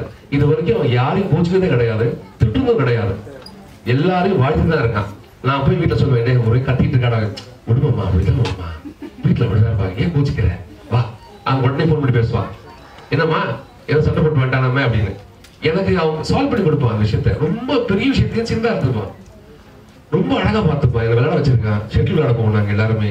நாங்க போகாத இடமே கிடையாது, எங்க டூர் போனாலும் 2 குடும்பம் ஒன்னா படுவோம். என் தம்பிங்க வந்திருக்காங்க இங்க, அவங்க எல்லாருமே ஒன்னா ஷெட்டில் விளையாடுற மக்கள். அவ்வளவு சொந்தங்களை சேர்த்து வச்சிருக்கான். அவன் ஓவியம் பேசுறது இல்லை, அவன் உட்கார்ந்த இடத்துல நான் உட்காந்துருக்கேன், அவன் பெயிண்ட் பிரஷர் நான் தொட்டு இருக்கேன், நான் வரைஞ்சிருக்கேன், எனக்கு வரைய தெரியாது, வரைய வச்சு வேடிக்கை பார்ப்போம். நான் கேட்பேன், எனக்கு எங்கடா ஓவியம் அப்படின்னு. எல்லாருக்கும் வரைகிறடா, எனக்கு ஒரு படம் வரைஞ்சு கொடுறான்னு கேட்டிருக்கேன். அவன் பாதி படம் வரைஞ்சு வச்சிருக்கான். என் பிறந்த நாள் கொடுக்கறதுக்காக என் பாதி படத்தை வரைஞ்சி இன்னொரு பாதி வரையா விட்டான். ஏன் வர விட்டான் அப்படின்னா, அபி வரையணுன்றதுக்காக தான். அவன் பிள்ளை சூப்பரா வரைக்கும். அவன் பாதி வரைகிறதுக்காக தான் அந்த போட்டா விட்டு போயிருக்கான், நீ வரை அப்படிங்கிறது. அவன் ஆசிரம் நினைச்சிருக்கிற பெரிய மதிப்பு. இன்னைக்கும் மனோகர் சார் பத்தி பெருசா பேசிட்டே இருப்பான், சிவபாலனை பத்தி பெருசா பேசிட்டே இருப்பான். அவங்க வந்துட்டா மேல தங்கணும்னு ஒரு ரூம் கட்டி வச்சிருக்கான், அவங்களுக்காக எல்லாம் வசதியா இருக்கணும். குருவை மதிக்கிறது எங்க கத்துக்கணும் அப்படியே இளையராஜா கத்துக்கலாம். இது வரைக்கும் இளையராஜா நான் அழுது பார்த்தே கிடையாது, வருத்தப்பட்டு பார்த்தே கிடையாது. எப்பவும் சிரிச்சுக்கிட்டே இருப்பான், சிரிச்ச முகத்தான் தான் இருப்பான். எவ்வளவு பெரிய பிரச்சனை வந்தாலும் சரி சிரிச்ச முகத்தான் தான் இருப்பான். அதே மாதிரி நிறைய பேருக்கு உதவி பண்ணுவான், யாருக்கும் இல்ல சொல்றதே கிடையாது. நான் வீட்டுக்கு போயிட்டு ஒரு பெயிண்டிங் எடுத்து வெளியே வந்தேன்னா, எங்கேயோ ஆர்டர் வந்திருக்கும், நான் எடுத்து போற டைம் எடுத்து போடா பரவாயில்ல வரைச்சிக்கிறேன். நானும் தானே சொல்லியிருப்பேன், டே நீ யாரடா திரும்பிடா திருப்பி எல்லாம் வரைபட சொல்லுவேன். இது வரைக்கும் முடியாது என்பது கிடையாது கிடையாது. வாழ்க்கையில முடியாது, செய்ய மாட்டேன், நான் வர மாட்டேன் சொல்லவே மாட்டான். நைட் ஷோ டிக்கெட் புக் பண்ணிக்க வச்சு கிளம்பிடுறேன், வந்துடுற மச்சான் போலாம் மச்சான், எத்தனை டிக்கெட்டு 6 டிக்கெட்டா, நான் குடும்பத்தோட வந்துடணுமா. அவனுக்கு வேலை இருக்கா இல்லையா, சாப்பிட்டானா, இதை பத்தி உள்ள வந்தோடனே எல்லாரும் பார்த்தாலும் அப்படின்னு ஒரு பொருள் ஒன்று வாங்கி எல்லாரும் மொத்தமா கொடுப்பான். அவன் தான் அந்த இன்ட்ரோல் பிளாக்ல எல்லாருக்கும் வாங்கி கொடுத்துருப்பான். எவ்வளவு செலவாகுது என்ன விஷயம் எதையும் கணக்கு மாட்டான். குடும்பத்துல மொத்தமா நிறைய மக்கள் இருக்காங்க, இது நிறைய தெரியுமா தெரியல. நான் ஒரு 10 நிமிஷம் எடுத்துக்கிறேன், இது பெரிய பதிவு, தப்பா ஒண்ணு எடுத்துக்காதீங்க அப்படிதானே. ஒரு கை தட்டா தப்பாட்டு எடுத்துக்கிறேன். இந்த பதிவு ரொம்ப அழகான பதிவு. தம்பி சொல்லும் போது வேணாடா ஞாபகப்படுத்துற மாதிரி ஆயிடும். அவன் இல்ல நிறைய பேர் சொல்லிட்டே இருப்பாங்க, இல்ல இல்ல இல்ல, அது பெரிய பாரத்தை கொடுத்துருண்டா. என் தங்கச்சி அழுவத்தை நான் பார்க்க விரும்பல, என் 2 பிள்ளைங்களும் என் கண்ணில் தண்ணி வரதை பார்க்க விரும்பல. அதனால இல்லை என்பது கிடையாது. இருக்கிறான், அவன் என் கூட தான் இருக்கான், எப்போ இருப்பான் அப்படி நம்பிக்கை இருக்குல்ல, அந்த நம்பிக்கையான விஷயம் தான். நம்ம குடும்பம் பெரிய குடும்பம் ஐயா, எல்லாரும் ஒரு கோயிலுக்கு போறாங்க, எல்லாரும் அவங்க குடும்பத்துல இருந்து பணம் போடுறாங்க, ஆளுக்கு 10,000 போடுறாங்க. மொத்தமா கூட்டு ஒரு பஸ் புக் பண்ணி அவன் கூட்டு போற முடிவு பண்ணிக்கிட்டான். எல்லாம் போடி முடிச்சுட்டு வந்த பிறகு எல்லா செலவெல்லாம் பாத்தீங்கன்னா ஒரு 4 லட்சம் ரூபாய் செலவாயிருக்கும். கையில கரெக்டான பைசா வந்து 1 லட்சம் தான் இருக்கும். அந்த 10,000 ரூபாயில மிச்ச பைசா எடுத்து எல்லாருக்கும் 7,000 ரூபாய் இடம் கொடுத்துருக்கோம். 3,000 ரூபாய் செலவாச்சு, இந்த பைசா எல்லாம் அவ்வளவுதான் அப்படின்னு. ஆனா செலவு கொடுத்தது 4 லட்சம் ரூபாய். அவங்க பேக்கெட் பண்ண 10,000 ரூபாய் கொடுத்தது 3,000 ரூபாய் திருப்பி கொடுத்துட்டு வச்சுக்கேன். 3,000 ரூபாய் போட்டா 10 பாய்க்கு 30,000 ரூபாய். அப்போ மிச்சம் பண்ணதை யார் செலவு பண்ணிருப்போம், அவங்க செலவு பண்ணிருப்பான், வெளியே சொல்லவே மாட்டான். ஏன் அப்படின்னா இங்க பணம் கிடையாது, மனம் மட்டும்தான். இந்த மனசை ரொம்ப பெருசா வச்சிருப்பான். பணம் என்பது வெறும் காகிதம் என்பது கற்றுக் கொடுத்த என் மாமா, என் மச்சான், என் இளையராஜா. இது வரைக்கும் பணத்துக்கு மதிப்பு கொடுத்தே கிடையாது. இன்னைக்கும் அன்புக்கு மட்டும் தான் மதிப்பு. இன்னைக்கு இந்த வினோத் தம்பி வந்து இன்னைக்கு அவன் சார்பா போய் சாப்பாடு போட்டு வரான் ஒரு இடத்துக்கு. டீமே மொத்தம் டீமே போட்டிருக்கு. போட்டிருக்காங்க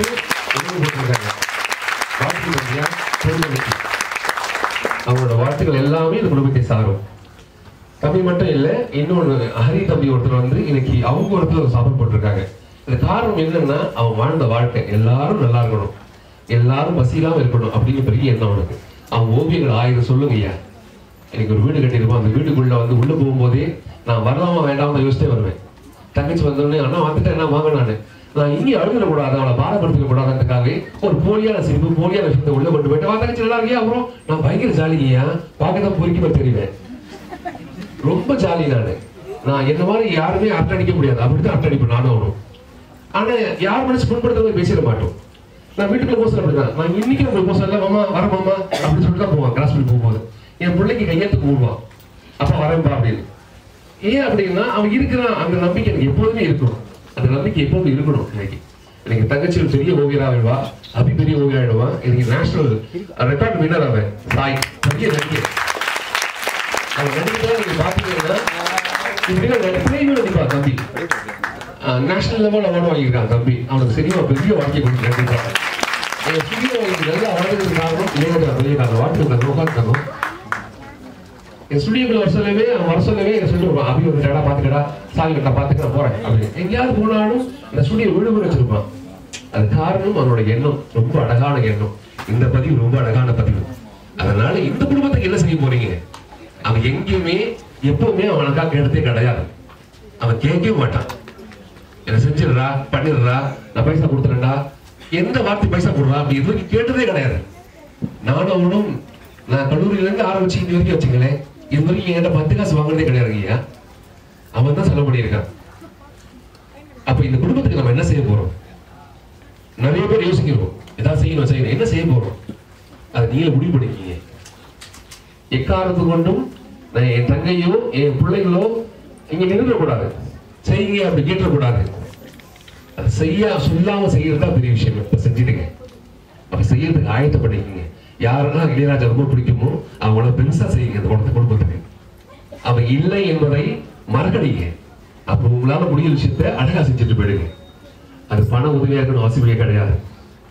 அன்பு போதும். தங்கச்சி எப்படி இருக்கு, புள்ள எப்படி இருக்க, நல்லா படிக்கிறியா, நான் புள்ள பாத்துருக்கேன், சீட்டு கொடுத்துருவாப்பா, நான் புள்ள பாத்து சீட்டை கொடு, அங்க உங்க அப்பா கூட்டுப்பா அம்மா கூட்டுப்பா, தேவைப்படாதுங்க. அப்ப நமக்கு தெரிஞ்ச விஷயத்த 4 விஷயத்த அந்த பிள்ளை கொடுத்துடலாம். அப்ப அந்த புள்ள வளர்ந்தாலே இளையராஜா வளர்ந்த பாருங்க. அந்த புள்ள அப்படிதான் ஓவியம் வரைகிறது. அந்த புள்ள பெருசா வளர்த்துடும் கண்டிப்பா. அது பெரிய வாட்டு இருந்தாங்க. நீ தான் அப்பாவுக்கு பெரிய பேர் வாங்கிட்டு வரணும். நீ யூஸ் வாங்கினா இருந்தாங்க. உங்க முகத்தை ஒரு வாட்டி காட்டியிருக்கு மேல ஆடியன்ஸ்.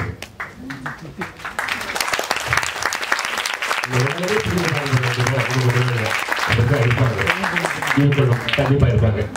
அதுக்கான விஷயம் தான். அதே மாதிரி அம்பி தம்பிக்கு பெரிய வாழ்த்துக்கள். இதை எல்லாத்தையும் எடுத்து தம்பிக்க போட்டு 3 பேர் வாங்க தம்பி வாங்க.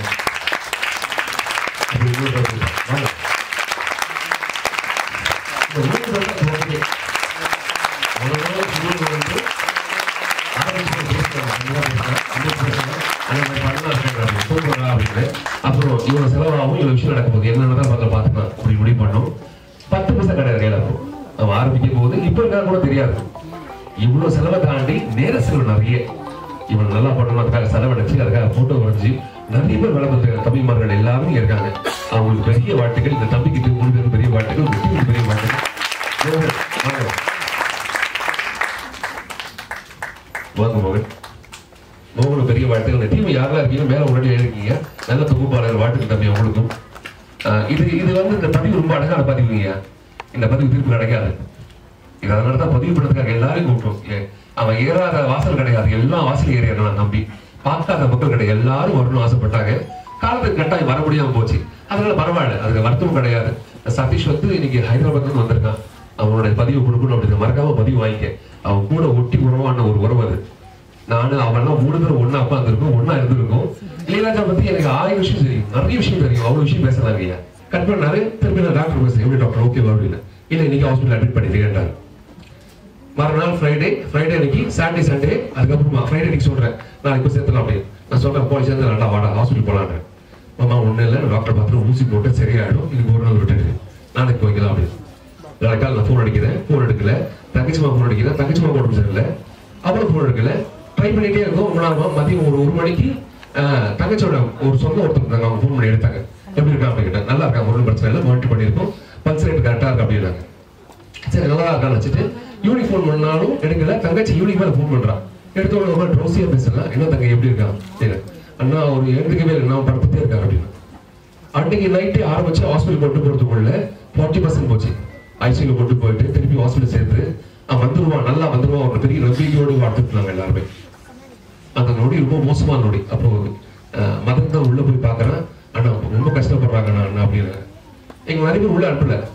இந்த கோவிட் ரொம்ப மோசமான காலகட்டம், யாரையும் பார்க்க முடியவே இல்லை, ரொம்ப கஷ்டப்பட்டுச்சு.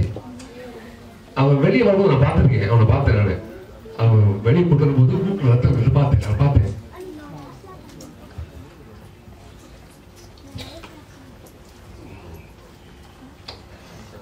அது மோசமான கொடுமை ஐயா, பெரிய கொடுமை. அப்போ நான் முடிவு பண்ணேன், இல்லை அவன் இருக்கான், அங்கதான் இருக்கான், அவன் எங்கேயும் போல அப்படி முடிவு பண்ணிக்கிட்டு அந்த நேராக பார்த்த விஷயத்த நான் மறக்கிறதுக்கு நிறைய ட்ரை பண்ணிட்டே இருந்தோம், முடியல. அந்த காலத்துக்கு கட்டாயம் அப்படியே தள்ளி போயிட்டே இருந்துச்சு. அது 1 வருஷமா மாறி போச்சு. இந்த பதிவு அதுக்கான ஒரு பதிவாக தான் எடுத்துக்கிறேன். ரொம்ப அழகா பார்த்துப்பான், எப்போதுமே என் குடும்பத்தை ரொம்ப அழகா பார்த்துப்பான், எல்லாரும் ரொம்ப அழகா பார்த்துப்பான். அந்த பார்த்துக்கிற விஷயம் தான் அவனை சீக்கிரம் கொண்டு வச்சா கடவுள். அவன் பெரிய ஓவியம் தாண்டி நல்ல மக்கள் என் பக்கத்துல இருக்கணும் அப்படி கடவுள் போட்டுருக்கான்னு நினைக்கிறேன். அதனால அந்த கடவுளுக்கு தான் என்ன இது ஏன் இது நடந்துச்சு அப்படின்னா ஒரு பெரிய கேள்விக்குறியாவே இருக்கு. நல்லதே நடப்பதாக அப்படி நினைக்கிறோம். இந்த குடும்பத்துக்கு நல்லதே பண்ணுவோம். அனைவருக்கும் இது வாழ்க்கை சரியான விஷயம் தான். இது பதிவு பண்ணுங்க, பெரிய பதிவு.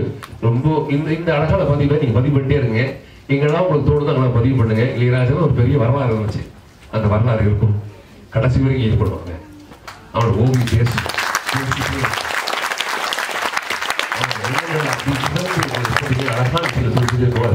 கண்டிப்பா பாருங்க. அந்த பாசிட்டிவிட்டி எப்போதுமே இருக்கும் என் மாமனை. அதை பார்க்கும்போது என் மாமா லைவா இருக்கு தான் இருக்கான், அந்த ஓவியம் அப்படிதான் இருக்கான். அது உண்மை, அத்தனை உண்மை. அந்த வரைஞ்ச அனைத்துக்கும் மக்களுக்கும் பெரிய வாழ்த்துக்கள். இந்த சிலை வடைச்ச மக்களுக்கு பெரிய வாழ்த்துக்கள். சரி, நான் எடுத்துப்பேன். பிரேம் தம்பி பெரிய வாழ்த்துக்கள். அவன் ஒரு செல்ல புள்ள. சுனியில வந்து ஒரு புத்தர் இருக்கும். அந்த புத்தரை வந்து இளையராஜா சொல்லி அவன் கொண்டு வந்து லாரியில கொண்டு வந்து அதுக்கு ஒரு உருவம் கொடுத்து இன்னைக்கும் சுனியில இருக்கு. அதுக்கும் காரணம் இளையராஜா தான். என்னை சுத்தி நிறைய மக்கள் இருக்காங்க, அதுக்கும் காரணம் இளையராஜா. பெரிய காரணம். என் ஸ்டுடியோ மக்கள் எல்லாருமே வந்திருக்காங்க. இந்த இவ்வளவு மக்கள் சேர்த்ததுக்கு காரணமே இளையராஜா ஒரே ஒரு ஆள். இந்த ராஜான்னு பேர் அவன் வாழ்க்கையில் இருக்கு. அவன் ராஜாவா தான் இருப்பான் எப்போதுமே. அது மாற்ற முடியாது. என் அறுவை தம்பி அனைவருக்கும் பெரிய வாழ்த்துக்கள். என் ஸ்டுடியோ மக்கள் பெரிய வாழ்த்துக்கள். என் தம்பிக்கு பெரிய வாழ்த்துக்கள். கண் கலங்கிடாத, ஜெயிக்கணும், ஜெயிச்சே ஆகணும். அதே மாதிரி அவன் அண்ணா செல்ல புள்ள ஒருத்தன் அவன் எங்க இருக்கான். அவன் தான் தங்கச்சி இன்னைக்கு நல்லா இருக்கான், காரணமே அவன் தான். அவன் தான் 8 மணி ஹாஸ்பிட்டல் சேர்த்து நல்லா பார்த்துக்கிட்டான். எல்லாரும் நல்லா பார்த்துக்கிட்டான். சிறப்பாக இருக்கிற காரணமே என் தம்பிக்கு பெரிய வாழ்த்துக்கள். அவன் சூட்டிருக்க மக்கள் அனைவரும் நல்லா இருக்கட்டும், நல்லபடி இருப்பதாக வாழ்த்துக்கள். வாழ்க வளமுடன். நான் பேசின வார்த்தைகள் யார் மனசையாவது எங்கேயோ தெரிஞ்சோ தெரியாமலும் புண்படுத்திருந்தா அது பெரிய மன்னிப்பு. இது உணர்வு. அது புண்படுத்துக்கான வாய்ப்புகள் நிறைய இருக்கலாம், வரலாம். அப்படி ஏதாவது தவிர்த்துருங்க. நல்லதை மட்டும் சுமக்கும், நல்லதை மட்டும் எடுத்துட்டு போகும். வாழ்க வளமுடன். இந்த விழாவை முன்னிட்டு நடத்தும் தமிழ் நோடம் அமைப்பு கூட அவருடைய அந்த பெயிண்டிங்கை பார்க்கறதுக்கு அவர் கண்ணில் வந்து அந்த ஒரு ஃபீல் தெரியுது. அதை பார்க்குறப்ப நமக்கே அந்த எமோஷன் ஆட்டோமேட்டிக்காக வருது. அதை ஃபீல் பண்ணி பண்ணியிருக்காரு, ரொம்ப நல்லா இருக்கு. ஸோ அது பின்னாடி இருக்கிற அந்த எலிமெண்ட்ஸு, அந்த கம்போஷன், இதெல்லாம் வந்து இளையராஜா சார் இப்படி எந்த அளவுக்கு நீங்கள் அவருடைய ஒர்க்கை ரசிச்சிருக்கீங்கன்றது தெரியுது. எனக்கும் அதே மாதிரி தான். இவர் இளையராஜா சார் வந்து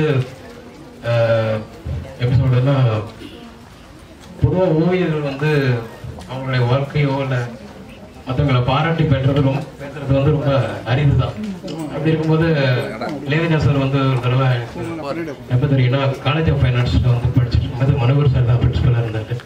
அந்த தடவை வணக்கம் சார், உங்களுடைய ஸ்கெச்சஸ்லாம் நான் பார்த்து ஏந்திருக்கேன். ஆடுலாம் கூட ஒரு 2 ஸ்ட்ரோக்ஸ் தான் இருக்கும். அந்த ஃபார்ம், அந்த அனாட்டமிக், அந்த எக்ஸ்பீரியன்ஸ் ஸ்ட்ரோக்ஸ்லாம் வந்து என்ன சொல்றது, நாங்கள் வளர தான் அதெல்லாம் தெரிஞ்சுக்கிறோம். காலேஜ் படிக்கும்போது கூட அதை பற்றின புரிதல் இல்லை. அது வெளியில் வந்ததுக்கப்புறம் நிறைய ஆர்டிஸ்ட்களை பார்க்குறப்ப அந்த பிரெட் ஸ்ட்ரோக்ஸு, மனோகர் சாருடைய அந்த ஃபார்ம் இதெல்லாம் பார்க்குறப்ப ஒரு ஆடு வரைவார் அந்த வாட்டர் கலர் ஷீட்டில். இந்த ஃப்ரேம் கம்போசிங் வந்து எந்த விதமான ரஃப் ஸ்கெட்ச் இல்லாமல் அந்த பேலன்ஸ் கரெக்டாக இருக்கும். அதே மாதிரி அது மேலே ஒரு குருவி உட்காந்துட்டு இருக்க மாதிரி போடுவார். ரொம்ப இன்ட்ரெஸ்டிங்காக சப்ஜெக்டாக இருக்கும். தேங்க்யூ சார், உங்களை நேரில் பார்த்ததில் ரொம்ப சந்தோஷம். இளையராஜா சார் வந்து அவர் சார் தான் வந்து ஃபர்ஸ்ட் இயருக்கு வந்து ஒரு ஸ்பெஷல் கிளாஸ் எடுக்கிறதுக்காக லெக்சரராக அனுப்பியிருந்தேன். ஒரு 1 month இருக்குன்னு நினைக்கிறேன் அவர் எடுத்த கிளாஸ். அப்போ நான் வந்து ஃபர்ஸ்ட் இயர் ஸ்டூடெண்ட்டு ஒர்க் பண்ணிட்டு இருக்கும்போது பின்னாடி வந்து பார்த்துட்டு, நல்லா இருக்கு, நீங்கள் வந்து இன்னும் கொஞ்சம் ஸ்ட்ரோக்ஸ், உங்கள் ஸ்ட்ரோக்ஸ் நல்லா இருக்கு, கொஞ்சம் டெவலப் பண்ணுங்கள், எந்த இடத்துல டெவலப் பண்ணணும் அப்படின்னு சொல்லிட்டு அவர் பென்சில் பிடிச்சி அவரே ஒர்க் பண்ணி காமிச்சார். காலேஜ் ஆஃப் ஆர்ட்ஸ் வந்தோடனே மைண்ட் செட்டில் என்னென்னா, டீச்சர்ஸ் மேக்ஸிமம் வந்து ஒர்க் பண்ணி காமிக்க மாட்டாங்கன்ற ஒரு இதில் முன்னாடியே சீனியர்ஸ்லாம் கொஞ்சம் இது பண்ணிட்டாங்க. அதை பிரேக் பண்ணி இளையராஜா சார் வந்து ஒர்க் பண்ணுறதை பார்த்தோன்னா ரொம்ப ஹாப்பி ஆகிட்டேன். அது ரொம்ப அதுக்கப்புறம் ரொம்ப இன்ட்ரெஸ்ட் ஆகிட்டேன். அவர் ஒர்க் பண்ணி காமிச்சோன்னா அந்த ஸ்ட்ரோக்ஸ் வந்து ரொம்ப பிடிச்சது. அது வந்து எக்ஸ்பீரியன்ஸாக ஒர்க் பண்ணுறவங்களுடைய படத்தை பார்த்தா ஒரு சில பேர் தான் அந்த மெச்சூரிட்டி தெரியும், அந்த ஸ்ட்ரோக்ஸ்லேயும் அந்த கம்போஷன் எல்லாமே. அது நான் இளையராஜா சாரோட பார்த்தேன். ஃபர்ஸ்ட்டு எங்கள் ஸ்கூல் டிராயிங் மாஸ்டர் காசி சொன்னார். அவர் இந்த மாதிரி நான் செலக்டிவான சில பிக்சர்ஸை ரொம்ப விரும்பி பார்ப்பேன். அப்படி பார்க்குறப்ப அந்த வகையில் இளையராஜா சாருடைய ஸ்ட்ரோக்ஸ் வந்து ரொம்ப பிடிச்சது. அவர் நிறைய என்கரேஜ் பண்ணி அப்போ எனக்கு ஒரு புக் ஒன்று கொடுத்தாரு, ஒரு வாட்டர் கலர் புக். ஒரு டிராக்டர் கம்பெனிக்கு வந்து ஒரு வாட்டர் கலரில் நிறைய படங்கள் போட்டிருந்தேன். பார்த்தோன்னே வியந்து போயிட்டேன், எனக்கு வாட்டர் கலரில் இப்படிலாம் பண்ணலாமா அப்படின்னு சொல்லிட்டு. ஸோ அந்த ஃபர்ஸ்ட்டு புக்கு அதுதான் எனக்கு முதல்ல ஒரு கொடுத்தோன்னே அது மாதிரி வாட்டர் கலரை ட்ரை பண்ண ஆரம்பிச்சேன் அந்த மாதிரி. ஸோ அதுக்கப்புறம் ஒரு லாங் பீரியட் இளையராஜா சாரை பற்றி நிறைய நியூஸில் பார்ப்பேன், பேப்பரில் பார்ப்பேன். அவர் இந்த மாதிரி அவார்டு வாங்கியிருக்காரு, இது மாதிரி போயிட்டுருக்காருன்ட்டு. பட் யதார்த்தமாக வந்து ஜூனியர்ஸ் இவங்கெல்லாம் வந்து இளையராஜா சார் கூட பேசிகிட்டு இருக்கிறதா நிறையா சொல்லுவாங்க. அப்படி இருக்கும். அவர்கிட்ட அவருமே இந்த மாதிரி கோபி பற்றி கேட்டதா சொன்னாருன்னு சொல்லுவாங்க. அப்படி இருக்கும்போது அவர் என் நம்பர் வாங்கியிருக்காரு. பட் அவர் கால் பண்ணல. இந்த இடத்துல தான் அவர் வந்து ஓவியர், அவர் எவ்வளோ நல்லவர் அப்படின்னு எல்லாம் மனசு இருக்குன்றத எப்போ புரியுதுன்னா, அவர் நினைச்சிருந்தா அந்த உடனே கால் பண்ணி என்கிட்ட பேசிருக்கலாம். பட் ஃபேஸ்புக்கில் என்கிட்ட மெசேஜ் டைப் பண்ணுறாரு, இந்த மாதிரி கோபி நீங்கள் நல்லா பண்ணிட்டு இருக்கீங்க, உங்கள் கூட உங்களை வாழ்த்துறோம், ஸோ நீங்கள் வந்து ஒரு காண்டாக்ட் நம்பர் அனுப்புங்க அப்படின்னு சொல்லிட்டு அதுக்கப்புறம் அவர் விஷ் பண்ணார். ஸோ அது அந்த பண்பு வந்து இந்த மாதிரி ஒரு வளர்ந்த ஆர்டிஸ்ட்லேருந்து கற்றுக்கக்கூடிய நாங்களாம் வந்து அந்த மாதிரி விஷயங்கள் தான் கற்றுக்குறோம். வெறும் ஓவியம் மட்டும் இல்லாமல் மற்ற எப்படி பழகணும் ஒருத்தர்கிட்ட எப்படி அப்படின்றதான் வந்து அவர்கிட்ட நிறைய நான் கற்றுக்கிட்டேன். அதுக்கப்புறம் வந்து நிறைய வாய்ப்புகள் எனக்கு கொடுத்தாரு. பார்த்திபன் சார் வந்து இந்த இப்போ வரக்கூடிய புதுப்படம் இரவினிலில் வந்து ஒரு ப்ராஜெக்ட் விஷயமா என்னை காண்டாக்ட் பண்ணிட்டாரு. அதில் சில கான்செப்ட்லாம் பண்ணணும்னு சொல்லிட்டு கிட்டத்தட்ட ஒரு 2 hours அதை பற்றி என்ன பண்ணலாம், எந்த மாதிரி ஐடியா பண்ணலாம்னு சொல்லிட்டு நல்லா டிஸ்கஸ் பண்ணி, அவருக்கு வந்து பார்த்தீங்கன்னா வெறும் பெயிண்டிங் மட்டும் கிடையாது, நீங்கள் வந்து வாட்டர் கலர் எடுத்துக்கிட்டாலும் அவர் பெஸ்ட்டாக பண்ணுவார். அதே மாதிரி சார்கோல் எடுத்தாலும் அந்த அனாட்டமி இதெல்லாம் மிஸ்ஸே ஆகாது. அது த்ரூ நீங்கள் நல்லா கவனித்து பார்த்தீங்கன்னா த்ரூவாக பெயிண்ட் பண்ணுறது பார்த்தீங்கன்னா ரொம்ப எக்ஸ்பீரியன்ஸ் ஆகிறவங்க மட்டும்தான் அதை த்ரூவாக கலரில் அப்ரோச் பண்ண முடியும். இல்லைன்னா ஒரு பென்சில் ஸ்கெட்ச் மாதிரி பண்ணிவிட்டு அது ஃபார்மெல்லாம் கரெக்டாக வந்ததுக்கப்புறம் அது பண்ணுவோம். நீங்கள் மோஸ்ட்லி சைன் போர்டு அடிச்சுலாம் பார்த்தீங்கன்னா கட்டம் போட்டுட்டு அதுக்கப்புறம் கண்ணு மூக்கெல்லாம் கரெக்டாக வந்ததுக்கப்புறம் அது ஏரியாக்குள்ளேயே கண்ட்ரோலாக ஒர்க் பண்ணுவாங்க. ஸோ இது நீங்கள் எக்ஸ்பீரியன்ஸான ஆர்டிஸ்ட் எப்படி பண்ணலாம்னா இளையராஜா சாருடைய ஒர்க் ஸ்டைலை பார்த்தாவே தெரிஞ்சிடும் உங்களுக்கு. அவர் பார்த்தீங்கன்னா ஃப்ளாட்டாக ஒரு எம்டியாக ஒரு கேன்வாஸ் அடிச்சுட்டு அதில் வந்து டேரெக்டாக ஒரு ஃபார்ம் கிரியேட் பண்ணி அப்படியே கொஞ்சம் கொஞ்சமாக டீட்டெயிலாக எடுத்துகிட்டு போவார். டைம் ரொம்ப கம்மியாக இருக்கிற நேரத்தில் நான் கொஞ்சம் முடிச்சுக்கிறேன். Thank you so much.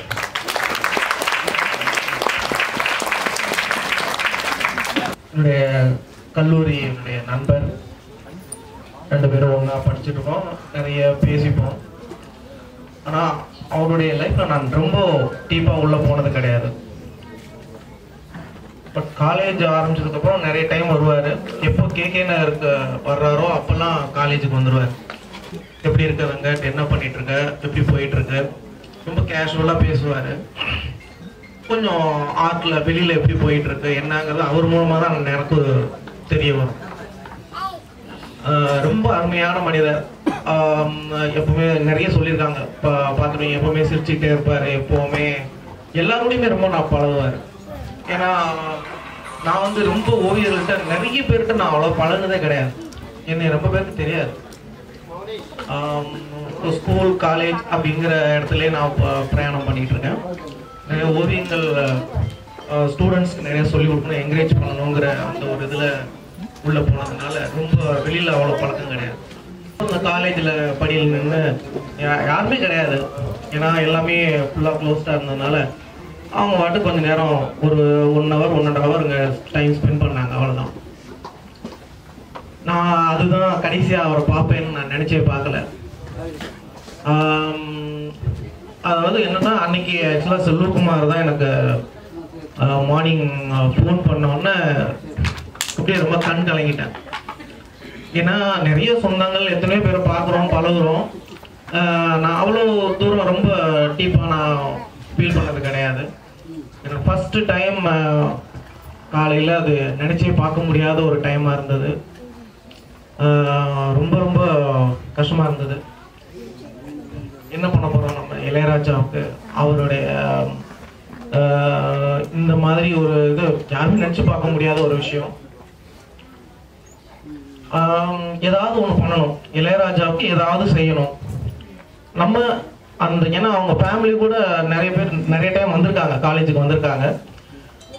பசங்களோட வந்துட்டு கொஞ்ச நேரம் பேசிட்டு இருந்து போவாங்க. எப்போலாம் அந்த பக்கம் வர்றாங்களோ அப்போ வருவாங்க, பழகுவோம், அவ்வளோதான்.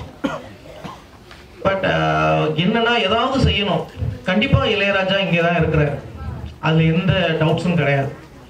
ஏன்னா அதை நான் வந்து அது அன்னைக்கு ஏதாவது செய்யணுங்கிறது என்னுடைய மனசுல இருந்தது. அவங்க ஃபேமிலிக்கு ஏதாவது ஒன்று பண்ணணும்னா அப்போ திடீர்னு ஒரு நாள் ஃபோன் பண்ணாங்க. அந்த ஃபோன் பண்ண டைம் ரொம்ப ரொம்ப அருமையான டைம். அது என்னன்னா, நான் காலேஜில் எல்லாம் 25 சீட்ஸு, 24 சீட்டு ஃபினிஷ்டு, ஒரு சீட்டு யாருக்குன்னே தெரியல. ஓகே, டைம் முடிஞ்சிருச்சு, நம்ம போய் பேங்க்ல டிடி எடுத்து முடிச்சு ஃபினிஷ் பண்ணிடலாம் அப்படிங்கிறப்போ கரெக்டாக பேங்க்ல இருக்கிற டைம் ஃபோன் பண்ணுறாங்க பிரியா மேடம். எனக்கு அண்ணா சீட்டு தருவீங்களா அப்படின்னு. எனக்கு அப்படியே என்ன பண்றதுன்னே தெரியல. திரும்ப வந்துட்டு அந்த டிடியில் அவங்க பேரையும் எக்ஸ்ட்ரா சேர்த்து டிடி எடுத்தோம்.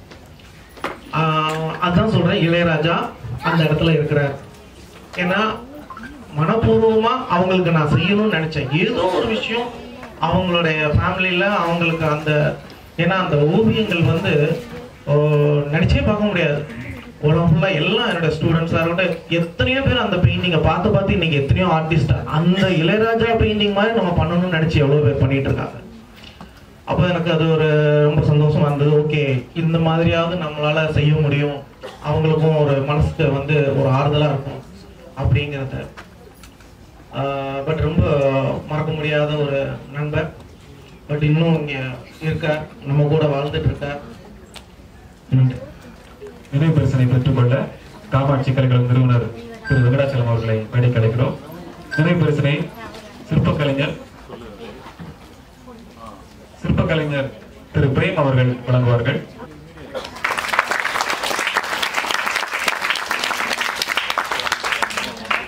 மேடையில் இருக்கும் அசல் ஓவியங்களின் அரசன் திரு இளையராஜா அவர்களின் இந்த சிற்பமானது சிற்பக்கலைஞர் திரு பிரேம் அவர்களால் வடிவமைக்கப்பட்டது. அனைத்து ஊக்கங்களோடும் கச்சிதமாக சிற்பம் செய்திருக்கும் அவர்களுக்கு நம்முடைய அனைவர் சார்பிலும் பாராட்டுகள் தெரிவித்துள்ளோம். திராவிட கழக தலைவர் திரு கி வீரமணி அவர்கள் இந்த நிகழ்வில் கலந்து கொள்ள விரும்பி, ஆனால் தன்னுடைய பணி நிமித்தமாக வர முடியாமல் போனதால் ஒரு மடலை அனுப்பியிருக்கிறார்கள். அதை வாசிக்க கேட்போம். அன்புடையீர் வணக்கம். தமிழ் மகுடம் சார்பில் கவிக்கலை கல்லூரி மாணவர்களால் ஏற்பாடு செய்யப்பட்டுள்ள அருமை தோழர் ஓவியர் எஸ் இளையராஜா அவர்களின் 1ஆம் ஆண்டு நினைவேந்தல் மற்றும் ஓவியர்களின் சங்கமம் நிகழ்ச்சி அழைப்பிதழ் கிடைத்தது. நன்றி. அருமை தோழர் ஓவியர் எஸ் இளையராஜா அவர்கள் கலைத்துறையில் பெரும் சாதனையாளராக வாழ்நாள் முழுவதும் திகழ்ந்தவர். திராவிட முகங்களை தன் தூரிகையால் பதிவு செய்து உலகம் முழுவதும் கொண்டு சென்றவர். இன்னும் பெரும் பயணம் நிகழ்த்தி அதிக உயரம் சென்றிருக்க வேண்டியவரை இளம் வயதிலேயே இழந்து கலை உலகத்திற்கே பேரிழப்பு. அவர் நம் நெஞ்சங்களில் என்றும் நிறைந்து இருப்பார். அவர் நம் பிரிவால் துயருறும் கலைத்துறையினரும் குடும்பத்தினரும் ஆறுதல் கொள்வீர்களாக. தலை சிறந்த ஓவியர்கள் கலந்து கொள்ளும் இந்நிகழ்வு சிறப்பாக நடந்தேறி அவரின் புகழ் போற்றப்படட்டும். நேரில் வர இயலாத நிலை பொறுத்துருக. அன்புடன் கி வீரமணி, தலைவர், திராவிட கழகம். தொடர்ந்து தூரிகை சிறகுகளால் வானத்தை அளக்கும் ஓவிய பறவைகளின் சரணாலயமாக திகழும் கும்பகோணம் ஓவிய கல்லூரியின் முதல்வர், நம்முடைய ஓவியர் திரு இளையராஜா அவர்களின் ஆசான் திரு மனோகர் அவர்களை நினைவுகளை பகிர்ந்து கொள்ள அன்பாய் அழைக்கிறோம். அனைவருக்கும் வணக்கம். முதல்ல நான் ஒரு மன்னிப்பு கேட்டுக்கிறேன். இந்த ஸ்டூடெண்ட்ஸ்னு ஒன்று சொல்லி பார்த்துருக்கேன், எனக்கு நினைவு இல்லை. ஃபோட்டோ சொல்லி பார்த்தேன். நான் ஸ்டூடெண்ட்ஸ்னு ஒன்று சின்ன பையங்க சரி ஏதோ ஆர்வமாக இது பண்ணுறாங்க அப்படின்னு நினச்சிக்கிட்டு கொஞ்சம் அலட்சியப்படுத்திட்டேன். அதுக்கு முதல்ல மன்னிப்பு. இவ்வளோ சிறப்பாக வேறு யாரும் நாங்கள் பண்ணியிருந்தா கூட பண்ணியிருக்க முடியுமா எனக்கு தெரியும்.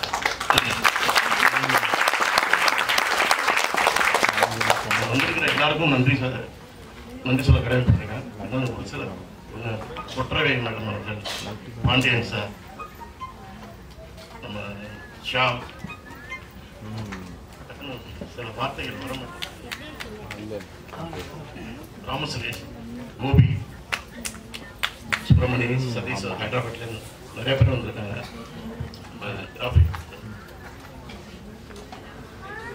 பிச்சுமணி, விஜய் பிச்சுமணி.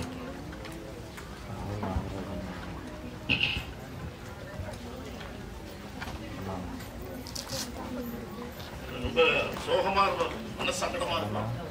நான் எனக்கு கண்ணில் தண்ணியெல்லாம் வரவே வேணும். இளையராஜா இன்சிடென்ட் கேட்டதுக்கப்புறம் ஒரு 6 மாதம் 8 மாதம் வரைக்குமே வந்து நான் தனியாக கும்பகோணத்தில் தனியாக தான் இருப்பேன். இப்படி பார்த்து எதாவது படம் அவனோட படம் எதாவது பரட்டிக்கிட்டு இருப்பேன். கலெக்ஷன்லாம் நானும் அவனும் சேர்த்துருக்கிற படம் அதெல்லாம் எனக்கு வந்து அதெல்லாம் தனியாக போட்டு நான் அழுக மாட்டேன். நான் அப்படியே கல்ல கொட்டிக்கிட்டே இருக்கேன். கிட்டத்தட்ட இப்போ தான் எனக்கு அது ஸ்டாப் ஆகிருக்கு. நான் பிரியாவை வந்து ஃபோனில் தான் பேசினேன், இன்னும் பார்க்கவே இல்லை. மேக்ஸிமம் ரொம்ப நாள் பார்க்கக்கூடாது அப்படின்ற மாதிரி இருக்கணும். இன்னைக்கு தான் பார்ப்போம். இளையராஜா பற்றி சொன்னால் முதல் அவங்க பிரதர் தான் கூட்டிட்டு வந்தார். ஆனால் அதுக்கு முன்னாடி டவுன் ஸ்கூலில் ஓவிய ஆசிரியர் துறைன்னு இருந்தார், அவர் அழைச்சிட்டு வந்தார். ரொம்ப சின்ன பையனா. நான் விளையாட்டாக நான் சொன்னேன், சார் சும்மா பால் குடிக்கிற பசங்களெல்லாம் கூப்பிட்டு வரீங்க, அப்புறம் சேர்த்துக்கலாம், நீங்கள் முதல்ல அவனோட ஒர்க்கை பாருங்க, அப்புறம் நீங்கள் பேசுங்க. இந்த என்ட்ரன்ஸ் எக்ஸாம் கோச்சிங் கொடுப்போம். அப்போ வந்து இளையராஜாவை டிராயிங் பண்ண சொன்னேன். மாடல் உட்கார வச்சு டிராயிங் மட்டும் சரி நான் பண்ண போகிறேன் அப்படின்ட்டு நான் ஒரு 10 நிமிஷம் வெளியில் போயிட்டு திரும்ப வந்தேன். திரும்ப பார்த்தா ஃபைனல் இயர் ஸ்டாண்டர்டு, காலேஜில் 5 வருஷம் ஃபைனல் இயர் ஸ்டாண்டர்டை என்ட்ரன்ஸ் வர்றதுக்கு முன்னாடியே முதல்ல ஒரு போர்ட்ரைட் பார்த்தேன். அதில் மிரண்டுட்டேன். ஒன்றும் சொல்ல, நீ அப்பா தொடர்ந்து வாப்பான்னு சொல்லிட்டு ஒரு 4-5 நாள் மட்டும் பேசிக்காக டெக்னிக்கெல்லாம் சொல்லி கொடுத்துட்டு அதுக்கப்புறம் அவரையே அந்த ஸ்டூடெண்ட்ஸுக்கு சொல்லிக் கொடுக்குற ஃபர்ஸ்ட் இயர் நுழையிறதுக்கு முன்னாடி அவர் டீச்சர் ஆகிட்டார். ஒவ்வொரு முறையும் இந்த அளவுக்கு அவர் வளர்ந்தாருன்னா கிட்டத்தட்ட 20 வருஷம் என்னோட சேர்த்து ஒர்க் பண்ணியிருக்காரு. 100 பேருக்கு சொல்லி ஒரு 3 மாசமாவது நாங்கள் சொல்லிக் கொடுப்போம். காலையில் 8 மணிலேருந்து நைட்டு 10 மணி வரைக்கும் டைம்லாம் கிடையாது. முழுக்க முழுக்க சோபாடுன்னு இளையராஜா, இன்னொரு சிலர் சதீஷ் பண்ணி. இளையராஜா ஒரு நாளைக்கு எத்தனை டிராயிங் பண்ணுவாருன்னா ஒரு 50 பேருக்கு ஒரு 50 ஐ மட்டும் தனியாக போடுது, இன்னொரு 50 பேருக்கு லிப்ஸ் மட்டும் தனியாக போடுவார், ஒரு 20-25 பேருக்கு போர்ட்ரைட்டே செஞ்சு காட்டிப்பாரு ஒரு நாளைக்கு. அது மாதிரி 3 மாசம் 4 மாசம் தொடர்ந்து ஒர்க் பண்ணும். கிட்டத்தட்ட 20 வருஷம் அது மாதிரி தொடர்ந்து பண்ணிட்டு இருந்தார். அவரோட சின்சியாரிட்டி சொல்லணும்னா காலையில 4 மணிக்கு அவுட்டோர் போகணும்னு சொல்லுவோம், மார்க்கெட்ல எல்லாம் போய் ஒர்க் பண்றதுக்கு. சுப்பிரமணியம் எல்லாருக்கும் தெரியும். 4 மணிக்கு நான் சொன்னேன்னா எங்க வீட்டுக்கு வந்து சைக்கிளை வந்துட்டு ஒரு 3:30 மணிக்கெல்லாம் வந்துட்டு தட்டுவார். எனக்கு இப்படியா என்னை வந்து அழைச்சிட்டு போவார். நாங்கள் ஒரு 10-15 பேர் போவோம். மூணத்தை சுற்றி மார்க்கெட்டு மற்றங்கிற லேண்ட்ஸ்கேப்லாம் வந்து வெளிச்சம் வந்ததுக்கப்புறம் நைட் எஃபெக்ட் ஒர்க் பண்ணுறதுக்காக மார்க்கெட்டுக்கு இருப்போம். எங்கே போனாலும் அவர் தான் நம்பர் 1 இருப்பார். அதுக்கப்புறம் சர்வீஸ் ஒர்க் பண்ணுவார். இப்படி அவர் ஒர்க் பண்ணிக்கிட்டு இருந்தோம். நிறையா இடத்துக்கு போக ஆரம்பித்தோம். அவர் முதலாக அவரை வந்து சென்னைக்கு ஒரு எக்ஸிபிஷனுக்காக அழைச்சிட்டு வந்தார். அவரோட சின்ன சின்ன ஓவியங்கள்லாம் எடுத்துக்கிட்டு மியூசியத்தில் ஒரு எக்ஸிபிஷன் நடந்தது. அந்த மியூசியத்தில் எக்ஸிபிஷன் நடந்த பொழுது அவரோட ஓவியங்கள்லாம் நாங்கள் விற்பனைக்காக வச்சுருந்தோம். தாண்டே நார்த் இண்டியன் ஒரு பையர், அவர் வந்து ஃபஸ்ட்டு எல்லாரும் ஒர்க்கும் வாங்கிட்டு இருந்தார். இளையராஜா ஒர்க்கை பார்த்த உடனே அப்படியே நின்றுட்டாப்புல. அப்புறம் எங்கேயுமே போகவே இல்லை. யார் என்னென்ன அவரை இன்ட்ரடியூஸ் பண்ணிவிட்டோன்னே ஒரு ஒர்க்கர், 2 ஒர்க்கர், 3 ஒர்க்கர், அப்படியே எல்லாம் அவர் 40-50 ஒர்க்கு சின்ன சின்ன ஒர்க்கு எல்லாத்தையும் அப்படியே மொத்தமாக எடுத்துட்டாரு. அன்னைக்கு வந்து இளையராஜாவோட இது ஆரம்பமானுச்சு மார்க்கெட். அது வரை கடைசி வரைக்கும் அவர் நிற்கவே இல்லை. சென்னைக்கு வந்தார். எம்எஸ்ஏ படிக்க வரும்பொழுது கொஞ்சம் வியாபாரியாக இருந்தார். அதாவது நவீனமாக போகலாமா, சினிமாவுக்கு பார்த்திபன் சார்ட்ட போனான், அதனால சினிமாவுக்கு போகலாமா இல்லை ரியலிசம் பண்ணலாமா, இதே ஒரு குழப்பத்திலே இருந்தார்.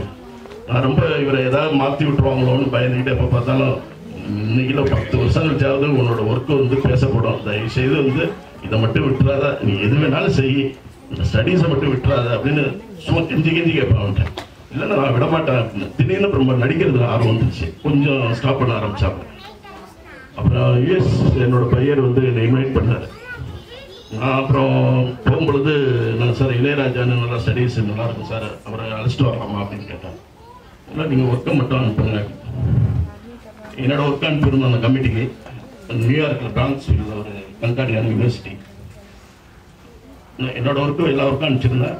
இளையராஜா ஒர்க் அனுப்பிச்சிருந்தேன். சோபாலன் இன்னும் நிறையா ஸ்டூடெண்ட்ஸ் அனுப்பிச்சிருந்தேன். ஃபர்ஸ்ட் வந்து இளையராஜா தான் டிக்கு, ரெண்டாவது சோபாலன், மூணாவது தான் நான். என்னதான் ஃபர்ஸ்ட் இன்வைட் பண்ணாங்க. அந்த ரேஞ்சில் அந்த அளவுக்கு அங்கே உள்ள யாரும் பிரிட்டிஷ் பீப்புள் மட்டும் இல்லை, அமெரிக்கன்ஸ் ஆர்டிஸ்ட் அவங்களே வந்து செலக்ட் பண்ணி இளையராஜா நம்பர் 1 ஃபர்ஸ்ட் செலக்ட் பண்ணாங்க. வெயிட் பண்ணாங்க. ஒரு முதல் அங்கே கேஸ் ஒரு 1 month போய் ஸ்டே பண்ணோம். அங்கே அவுட்டோர் போனோம். அவுட்டோர் சொல்லியிருந்தாங்க, யாரோ நண்பர் சொல்லியிருந்தாங்க. அவுட்டோர் ஸ்பாட் பெயிண்டிங் பர்மிஷன் கொடுக்கல. சரி, அப்புறம் 2 நாள் பர்மிஷன் வாங்கி கொடுத்தாங்க. அந்த ஸ்ட்ரீட் பெயிண்டிங் பண்ணுவாங்க. அங்கே ஒவ்வொரு போலீஸ் பாதுகாப்போட ஆள் வச்சுட்டு ஒர்க் பண்ணிட்டு இருந்தோம்.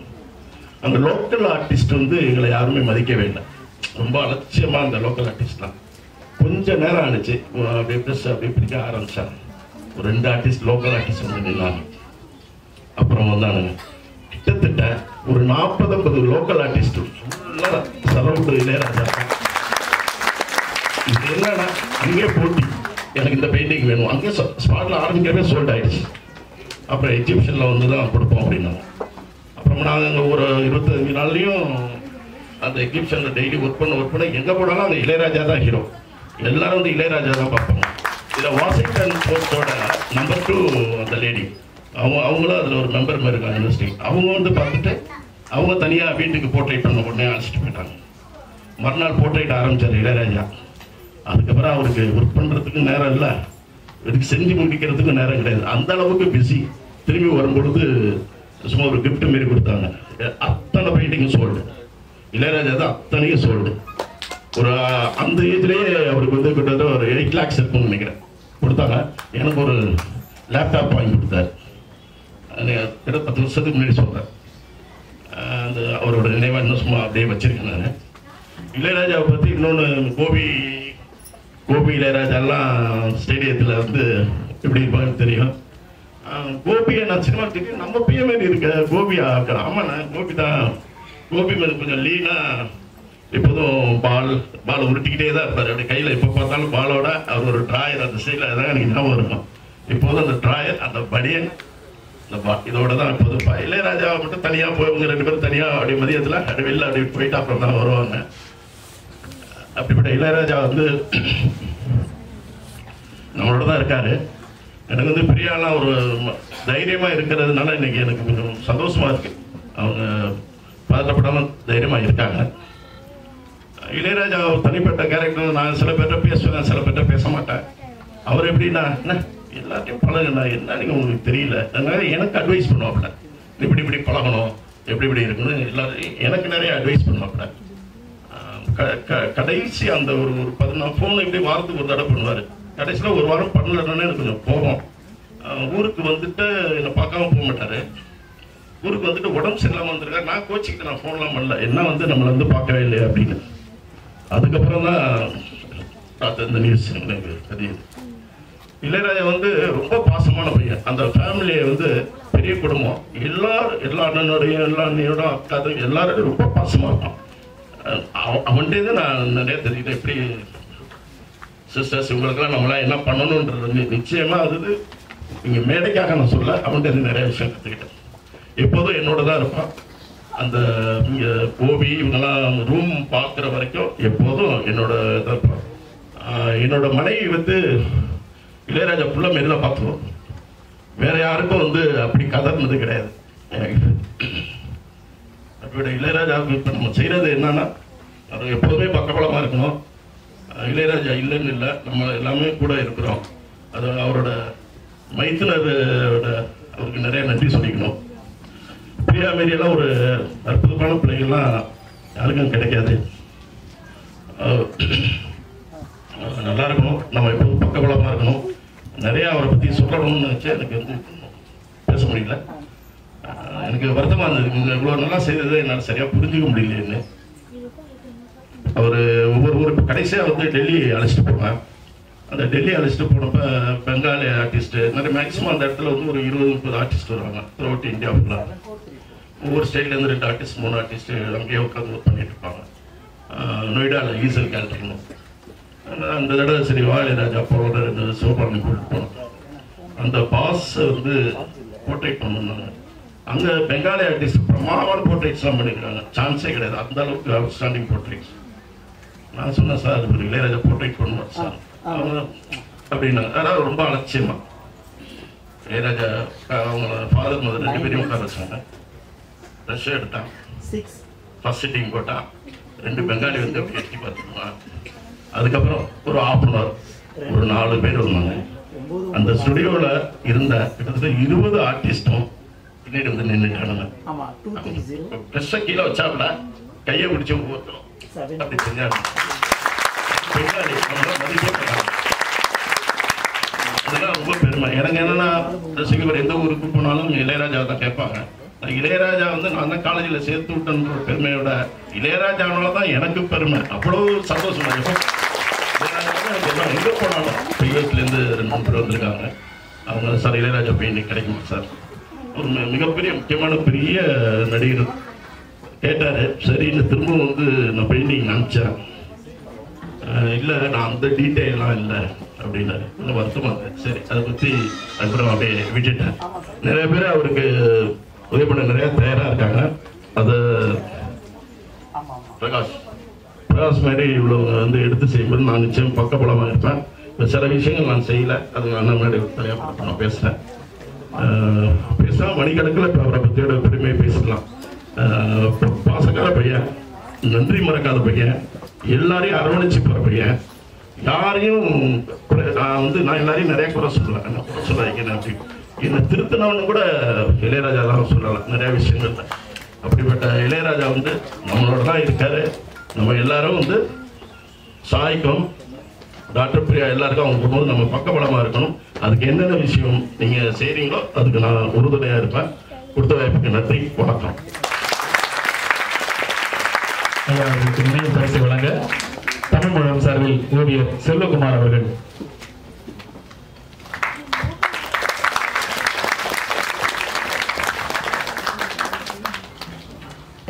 அவர்களுடைய அன்பு துணைவியார், அவருடைய குழந்தைகள், அவரது குடும்பத்தினர் அனைவருக்கும் என்னுடைய ஆழ்ந்த வருத்தத்தை, இரங்கலை தெரிவித்துக் கொள்கிறேன். அவருடைய குழுவாக, அவருடைய கலை குடும்பமாக இணைந்து அவரோடும் அவருக்காகவும் இன்றும் அவர் நினைவுகளை சுமந்தும் பணியாற்றிக் கொண்டிருக்கும் தோழர்கள் அனைவருக்கும் என்னுடைய ஆறுதலை தெரிவித்துக் கொள்கின்றேன். இது ஆறுதலுக்கும் தேர்தலுக்கும் அப்பாற்பட்ட ஒரு இழப்பு என்பதை கவிஞர், ஓவியர், எழுத்தின் அந்த ஓவியத்தின் மூலமாக நாம் பேச முடியாத எத்தனையோ உணர்வுகளை நம் கண்முன்னால் உலகவிட்ட இளையராஜா அவர்களுடைய மறைவின் போது கதறி கதறி அவரை பற்றிய எண்ணங்களை, நினைவுகளை எழுதிய எத்தனையோ பேருடைய எழுத்துக்களில் இருந்துதான் அவருடைய உயர்ந்த மனித உள்ளத்தை நான் புரிந்து கொண்டேன். வாழ்க்கையில் சிலரோடு பழகுவதற்கான வாய்ப்பு எல்லோருக்கும் கிடைப்பதில்லை. பொது வாழ்க்கையில் இருந்தாலும் ஒரு ஒத்த உணர்வையும் அணுகுமுறையையும் கொண்டிருப்பவர்களை கூட நாம் பார்த்து கொண்டிருக்கிறோம். திடீரென்று அவர்களை சந்திக்க வேண்டும் என்று கூட நினைப்பதில்லை. ஆனால் அவருடைய இழப்பு என்பதை பார்க்கும் போது, அதுவும் இப்படி ஒரு பறி கொடுத்ததை, ஒரு திருட்டு கொடுத்த மாதிரி, என்னது நம்ப முடியாமல் இப்படி பார்த்து கொண்டே இருப்போம். அது வரைக்கும் இவரை பார்க்கணும், இப்படி அவரை பாராட்டணும் அப்படின்லாம் வந்து தோணியே இருக்காது. ஏன்னா அவரை நம்ம மாதிரி ஒருத்தர், அவர் எங்கேயோ ஒருத்தர் இப்படி வேலை செஞ்சுக்கிட்டு இருக்காரு. இது எப்படி, என்ன ஒரு என்னன்னு சொல்றது, அது எப்படி அவருக்கு தோணுச்சு? இந்த கருப்பை தான் வரையணும், அந்த கருப்பின் அழகை வந்து வெளியில கொண்டு வரணும். அவங்க மனைவியை பாக்குறேன், அவங்க சாயல் நிறைய இருக்கு அந்த ஓவியங்கள்ல. இது அந்த மாதிரி ஒரு உணர்வா, பரிமாற்றமா இந்த கருப்பு அழகை கொண்டு வர்றது. ஏன்னா நமக்கு சொல்றதே வந்து பொண்ணை பாத்தியா? அதுவும் பொண்ணு. இது ரொம்ப நுட்பமானது. என்னன்னா அந்த நிறத்தோடு இணைக்கப்படுவது பெண் தான். பையனை பாத்தியா? பையன் கருப்பா சிவப்பானா? பையன் கருப்பா இருந்தா என்ன, சிவப்பா இருந்தா என்ன? பையன் ஆம்பளை, அவனுக்கு என்ன நிறம் அப்படிதான் சொல்லுவோம். ஆனா பொண்ணு அப்படின்னு பார்க்கும் போதே பொண்ணு பொண்ணு சிவப்பா இருக்குமா? பொண்ணு சிகப்பா அழகா இருக்கும். இது ரெண்டு தான். அந்த பெண் கருப்பா இருந்தா பொண்ணு கருப்பு தான், ஆனாலும் அழகு. பொண்ணு கருப்பா அழகா இருக்கும் அப்படின்னு சொல்ற பழக்கமே நமக்கே இல்லை. கருப்பு தாங்க ஆனாலும் அழகு அப்படின்னு சொல்லுகிற அளவுக்கு வெள்ளை மட்டுமே அழகு அப்படிங்கிறது நம்ம மனசுல எழுதி வைக்கப்பட்டிருக்கு. ரத்த அணுக்கள்லயே பதிஞ்சு போயிருக்கு. அதுக்கு அரசியல் காரணம், வரலாற்று ரீதியான காரணங்கள்லாம் நிறைய இருக்கு. ஆனா எதுவா இருந்தாலும் உலகின் மிகச்சிறந்த இசை, மிகச்சிறந்த பாடல்கள், மிகச்சிறந்த மருத்துவம், விளையாட்டுத்துறை, எதுல எடுத்தாலும் அதில் உயர்ந்து நிற்பது கருப்பு தான்.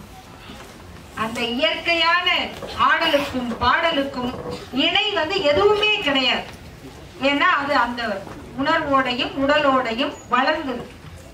ஆனா அந்த நம்முடைய நிறம், அந்த நிறத்தை எவ்வளவு மோசமாக நம்ம மனசுலயே சித்தரிக்கணுமோ அந்த அளவுக்கு நம்முடைய மூளையிலே ஏற்றி விட்டிருக்கிறார். அதை உடைக்கிறதுக்கு இன்னும் ஒரு நூற்றாண்டு தேவைப்படும். ஆனா சத்தமே இல்லாமல், பிரச்சாரமாக இல்லாமல், அத நம்ம மூளைக்குள்ள ஊசி போடுறதுக்கு பதிலா அந்த ஓவியத்தினுடைய பிரஷ் மூலமாக நம்ம மூளையில இருக்கிற படத்தை கொஞ்சம் கலைச்சிட்டு அந்த கருப்பு அழகை வரைந்த இளையராஜா என்கிற அந்த உயர்ந்த கலைஞனை நான் பார்க்கல, நான் அவரை பார்த்து பேசவில்லை அப்படிங்கிற நம்ம பார்க்கிற ஒரு சின்ன பையன், ஒரு இளைஞர், அவ்வளவுதான் தோணும். அப்படி எழுந்துரும் போதுதான் ஐயோ நம்ம தெரியாம பார்க்காம இருந்துட்டோமே அப்படின்னு நினைக்கிறோம். இப்படி பார்க்கும்போது ஒரு பாராட்டி வச்சிருக்கலாமே, நான் பார்த்தேன்ப்பா உங்க ஓவியத்தை அப்படின்னு சொல்லி இருக்கலாமே அப்படிங்கிறத சொல்லாமல் விட்டதை பற்றி அந்த ஏக்கமும் வருத்தமும் எனக்கு மிகுந்திருந்தது. அதுக்கு ஒரு வடிகாலை போல நம்முடைய தோழர்கள் இந்த நிகழ்வை ஏற்பாடு செய்து ஒரு ஆண்டு போயிட்டது, ஒரு ஆண்டா அப்படின்னு நினைக்கிற மாதிரி தான் இருக்கு. ஆனால் அந்த தேக்கி வைத்த உணர்வுகளை அவர்கள் இப்படி ஒரு நிகழ்ச்சியாக நடத்தி இருப்பது ஒரு பெரிய பணி. நாம இன்னும் பல நூறு இளையராஜாக்களை உருவாக்க வேண்டும்ங்கிறது தான் அவருடைய கனவாகவும் இருந்திருக்கும். அவருடைய ஓவியங்களுடைய அழகு சிறப்பெல்லாம் நிறைய பேருக்கு என்னை விட நல்லா பேசக்கூடியவங்க இருக்காங்க. ஆனா அந்த ஓவியனுடைய அந்த நிறம் பேசிய அரசியல் இருக்கு பாத்தீங்களா, அந்த திராவிட அரசியல், அதுதான் அவரை ரொம்ப உயர்ந்த இடத்துல வைத்து பார்க்க தோன்றியது. அந்த உயரத்துல இன்னும் பல, எனக்கு ரொம்ப இதுல நிகழ்ச்சியான செய்தி என்னன்னா, நம்முடைய தோழர்கள் அடுத்த தலைமுறையை கொண்டு வர்றதுக்காக இந்த ஓவிய போட்டியை நடத்தி இன்னும் பல இளையராஜாக்களை உருவாக்குகிற முயற்சியில் அந்த சங்கிலி விட்டு போயிடாம நீங்கள் ஆற்றுகிற அந்த பணிக்கு என்னுடைய நன்றியையும் பாராட்டுதல்களையும் தெரிவித்துக் கொள்கிறேன். நன்றி.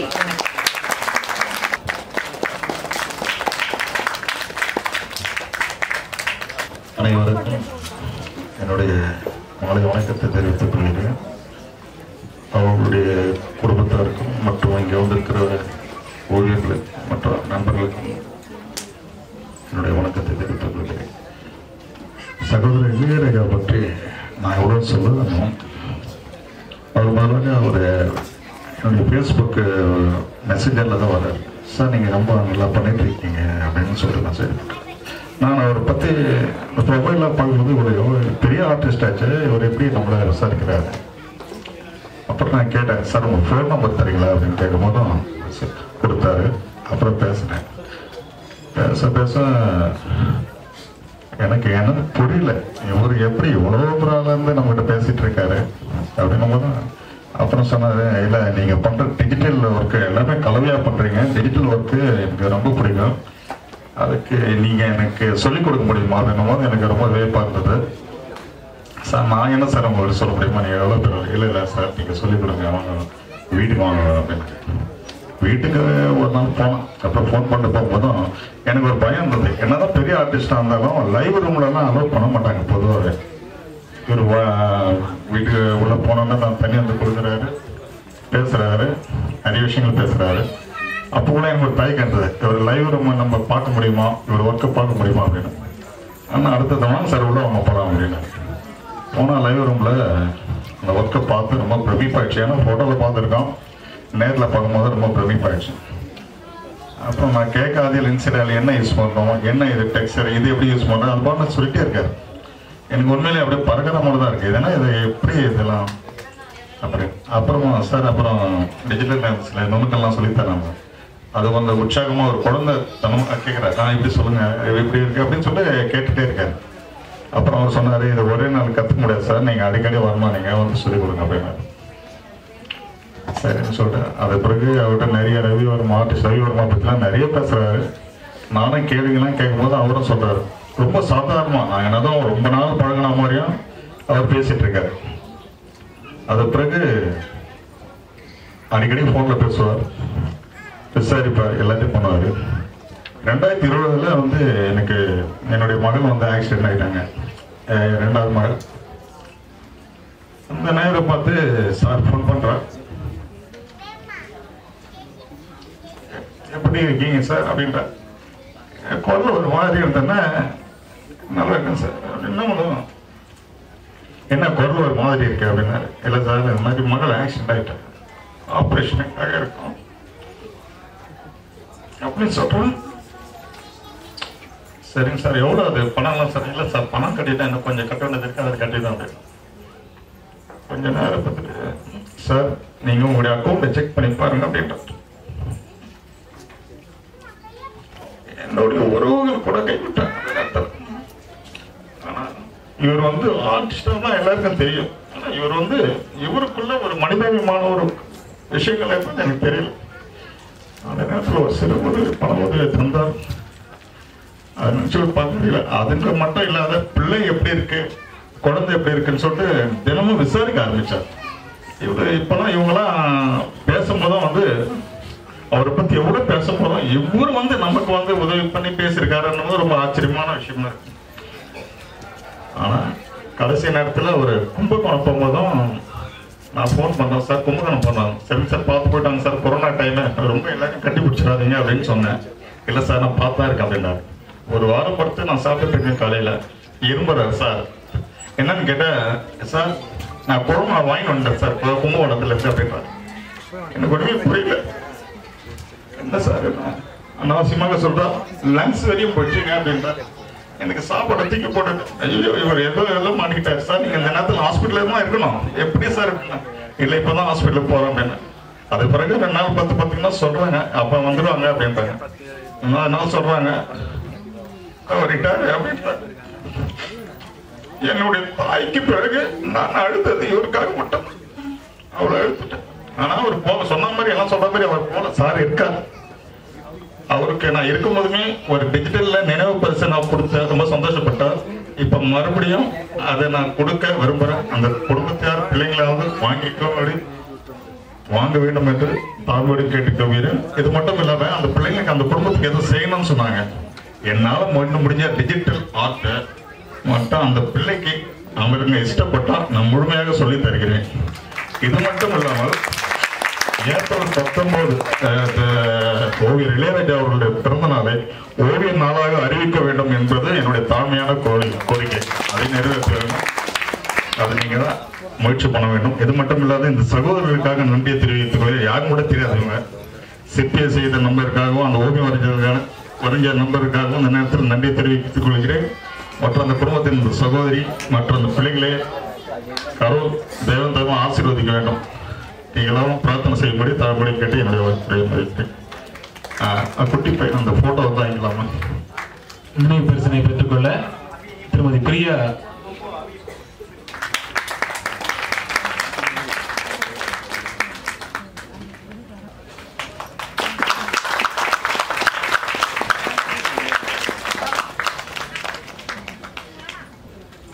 இன்று நாள் முழுக்க நடந்து கொண்டிருக்கக்கூடிய இந்த நிகழ்வில் காலதாமதமாக வந்ததற்கு மன்னிக்கவும். காலதாமதமாக வந்தாலும் வராமல் விட்டுவிடக் கூடாது என்கின்ற ஒரு எண்ணம் மட்டும் எனக்கு தொடர்ந்து இருந்து கொண்டே இருந்தது. எவ்வளவு பணிச்சூழல் இருந்தாலும் இன்று இந்த நிகழ்விற்கு வந்தே ஆக வேண்டும் என்று முடிவு எடுத்துதான் வந்தேன். ஓவியர் இளையராஜா அவர்கள் தனிப்பட்ட முறையில் எனக்கு அறிமுகம் இல்லாத நபர். ஆனால் அவருடைய ஓவியங்கள் அனைத்தும் நமக்கு பரிச்சயமான ஓவியங்கள். நாம் பார்த்து வியந்த கலைகளில் அதுவும் ஒன்று.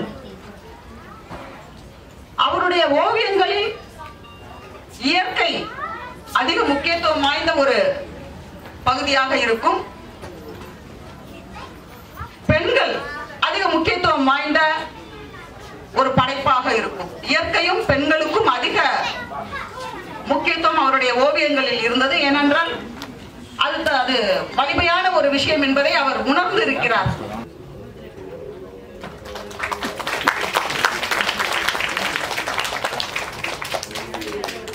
சிறப்பாக பங்காற்றிய 10 பேருக்கு இங்கே பரிசு வழங்கப்படுகிறது. பரிசுகளை வழங்குவதற்காக ஓவிய கல்லூரி முதல்வர் ஆசிரியர் திரு மனோகர் அவர்களை மேடைக்கு அழைக்கிறோம். தொடர்ந்து விகடன் பத்திரிகையின் ஓவிய பக்க வடிவமைப்பாளர் திரு ஆசிப் கான் அவர்களை மேடைக்கு அழைக்கிறோம். நடிகரும் ஓவியர் இளையராஜா அவர்களின் நண்பருமான திரு மைம் கோபி அவர்களை மேடைக்கு அழைக்கிறோம். மூவரும் இணைந்து சிறப்பாக பங்காற்றிய ஓவிய இளையராஜாக்களுக்கு பரிசுகளை வழங்குவார்கள்.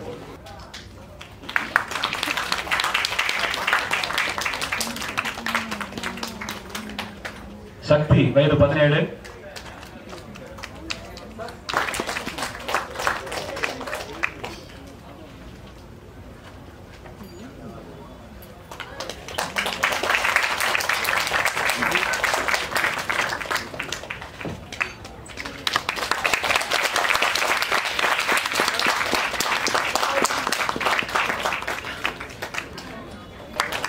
ஹரிப்பிரியா 32,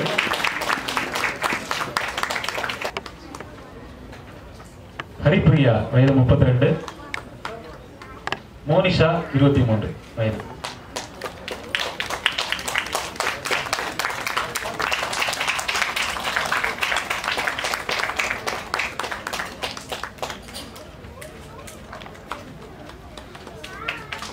ஓவியர் ஹரிப்பிரியா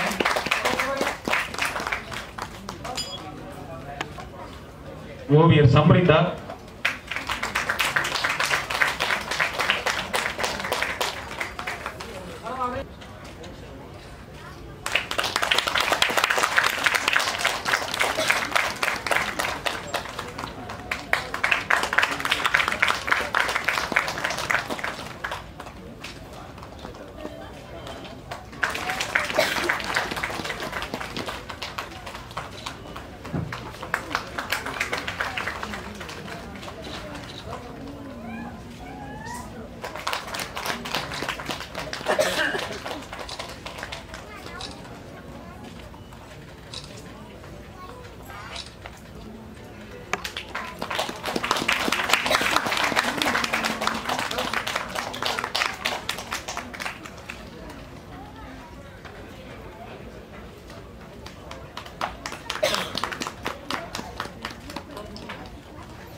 தொடர்ந்து நன்றியுரை பிரசாந்த் அம்பேத்கர் அவர்கள்.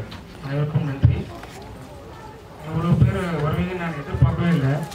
ரொம்ப டவுட்டோட தான் இந்த ஒர்க்கே ஸ்டார்ட் பண்ணோம். முதல்ல எடுத்தோடனே நம்ம அண்ணன்கிட்ட தான் போனேன்.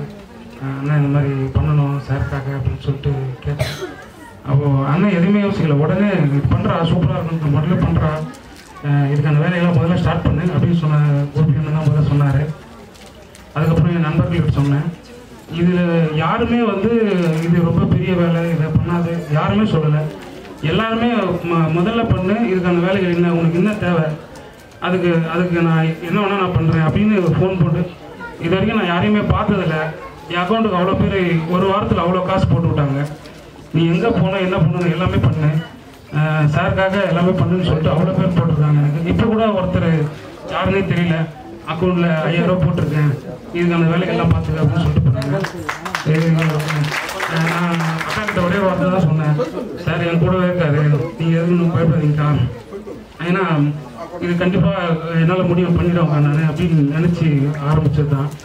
உண்மையிலேயே சார் இன்னைக்கு காலையிலேருந்தே நான் அதை ஃபீல் பண்ணிட்டு இருக்கேன், சார் கூடவே இருக்காருன்னு.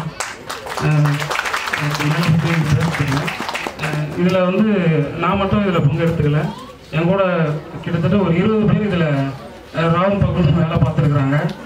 அவங்க வருண் தம்பி, அப்புறம் வந்து குரு, அப்புறம் முத்துராமன், அப்புறம் சுலைமான், அப்புறம் வந்து மாணிக்கம், சிவா, சுலைமான், எல்லாருமே அவ்வளோ பேர் வேலை பார்த்துருக்காங்க.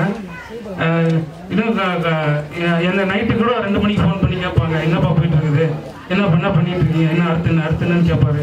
சதீஷ் அண்ணெல்லாம் என்னை பார்த்ததே கிடையாது. அண்ணன் இந்த மாதிரி பண்ண போகிறேன் அப்படின்னு, தம்பி உங்கள் அக்கௌண்ட்டில் காசு போட்டுருப்பாருப்பா, 20,000 ரூபாய் செலவு வச்சுக்கோ, உடனே இப்படி எல்லாமே செல்வாண்ண இப்படி யாருமே ஒரு டிகரேஜே கிடையாது, என்கரேஜ் தான். உடனே பண்ணுப்பா, இதுக்கு என்ன பண்ணணும் அப்படின்னு சொல்லிட்டு அவ்வளோ என்கரேஜ். அதனால இது என்னுடைய உழைப்பு மட்டும் இல்லை, அவ்வளோ பேரும் இருக்கிற எல்லாருமே நினைச்சதால் மட்டும்தான் இது சாத்தியமாச்சு. எல்லாருக்கும் நன்றி, வணக்கம்.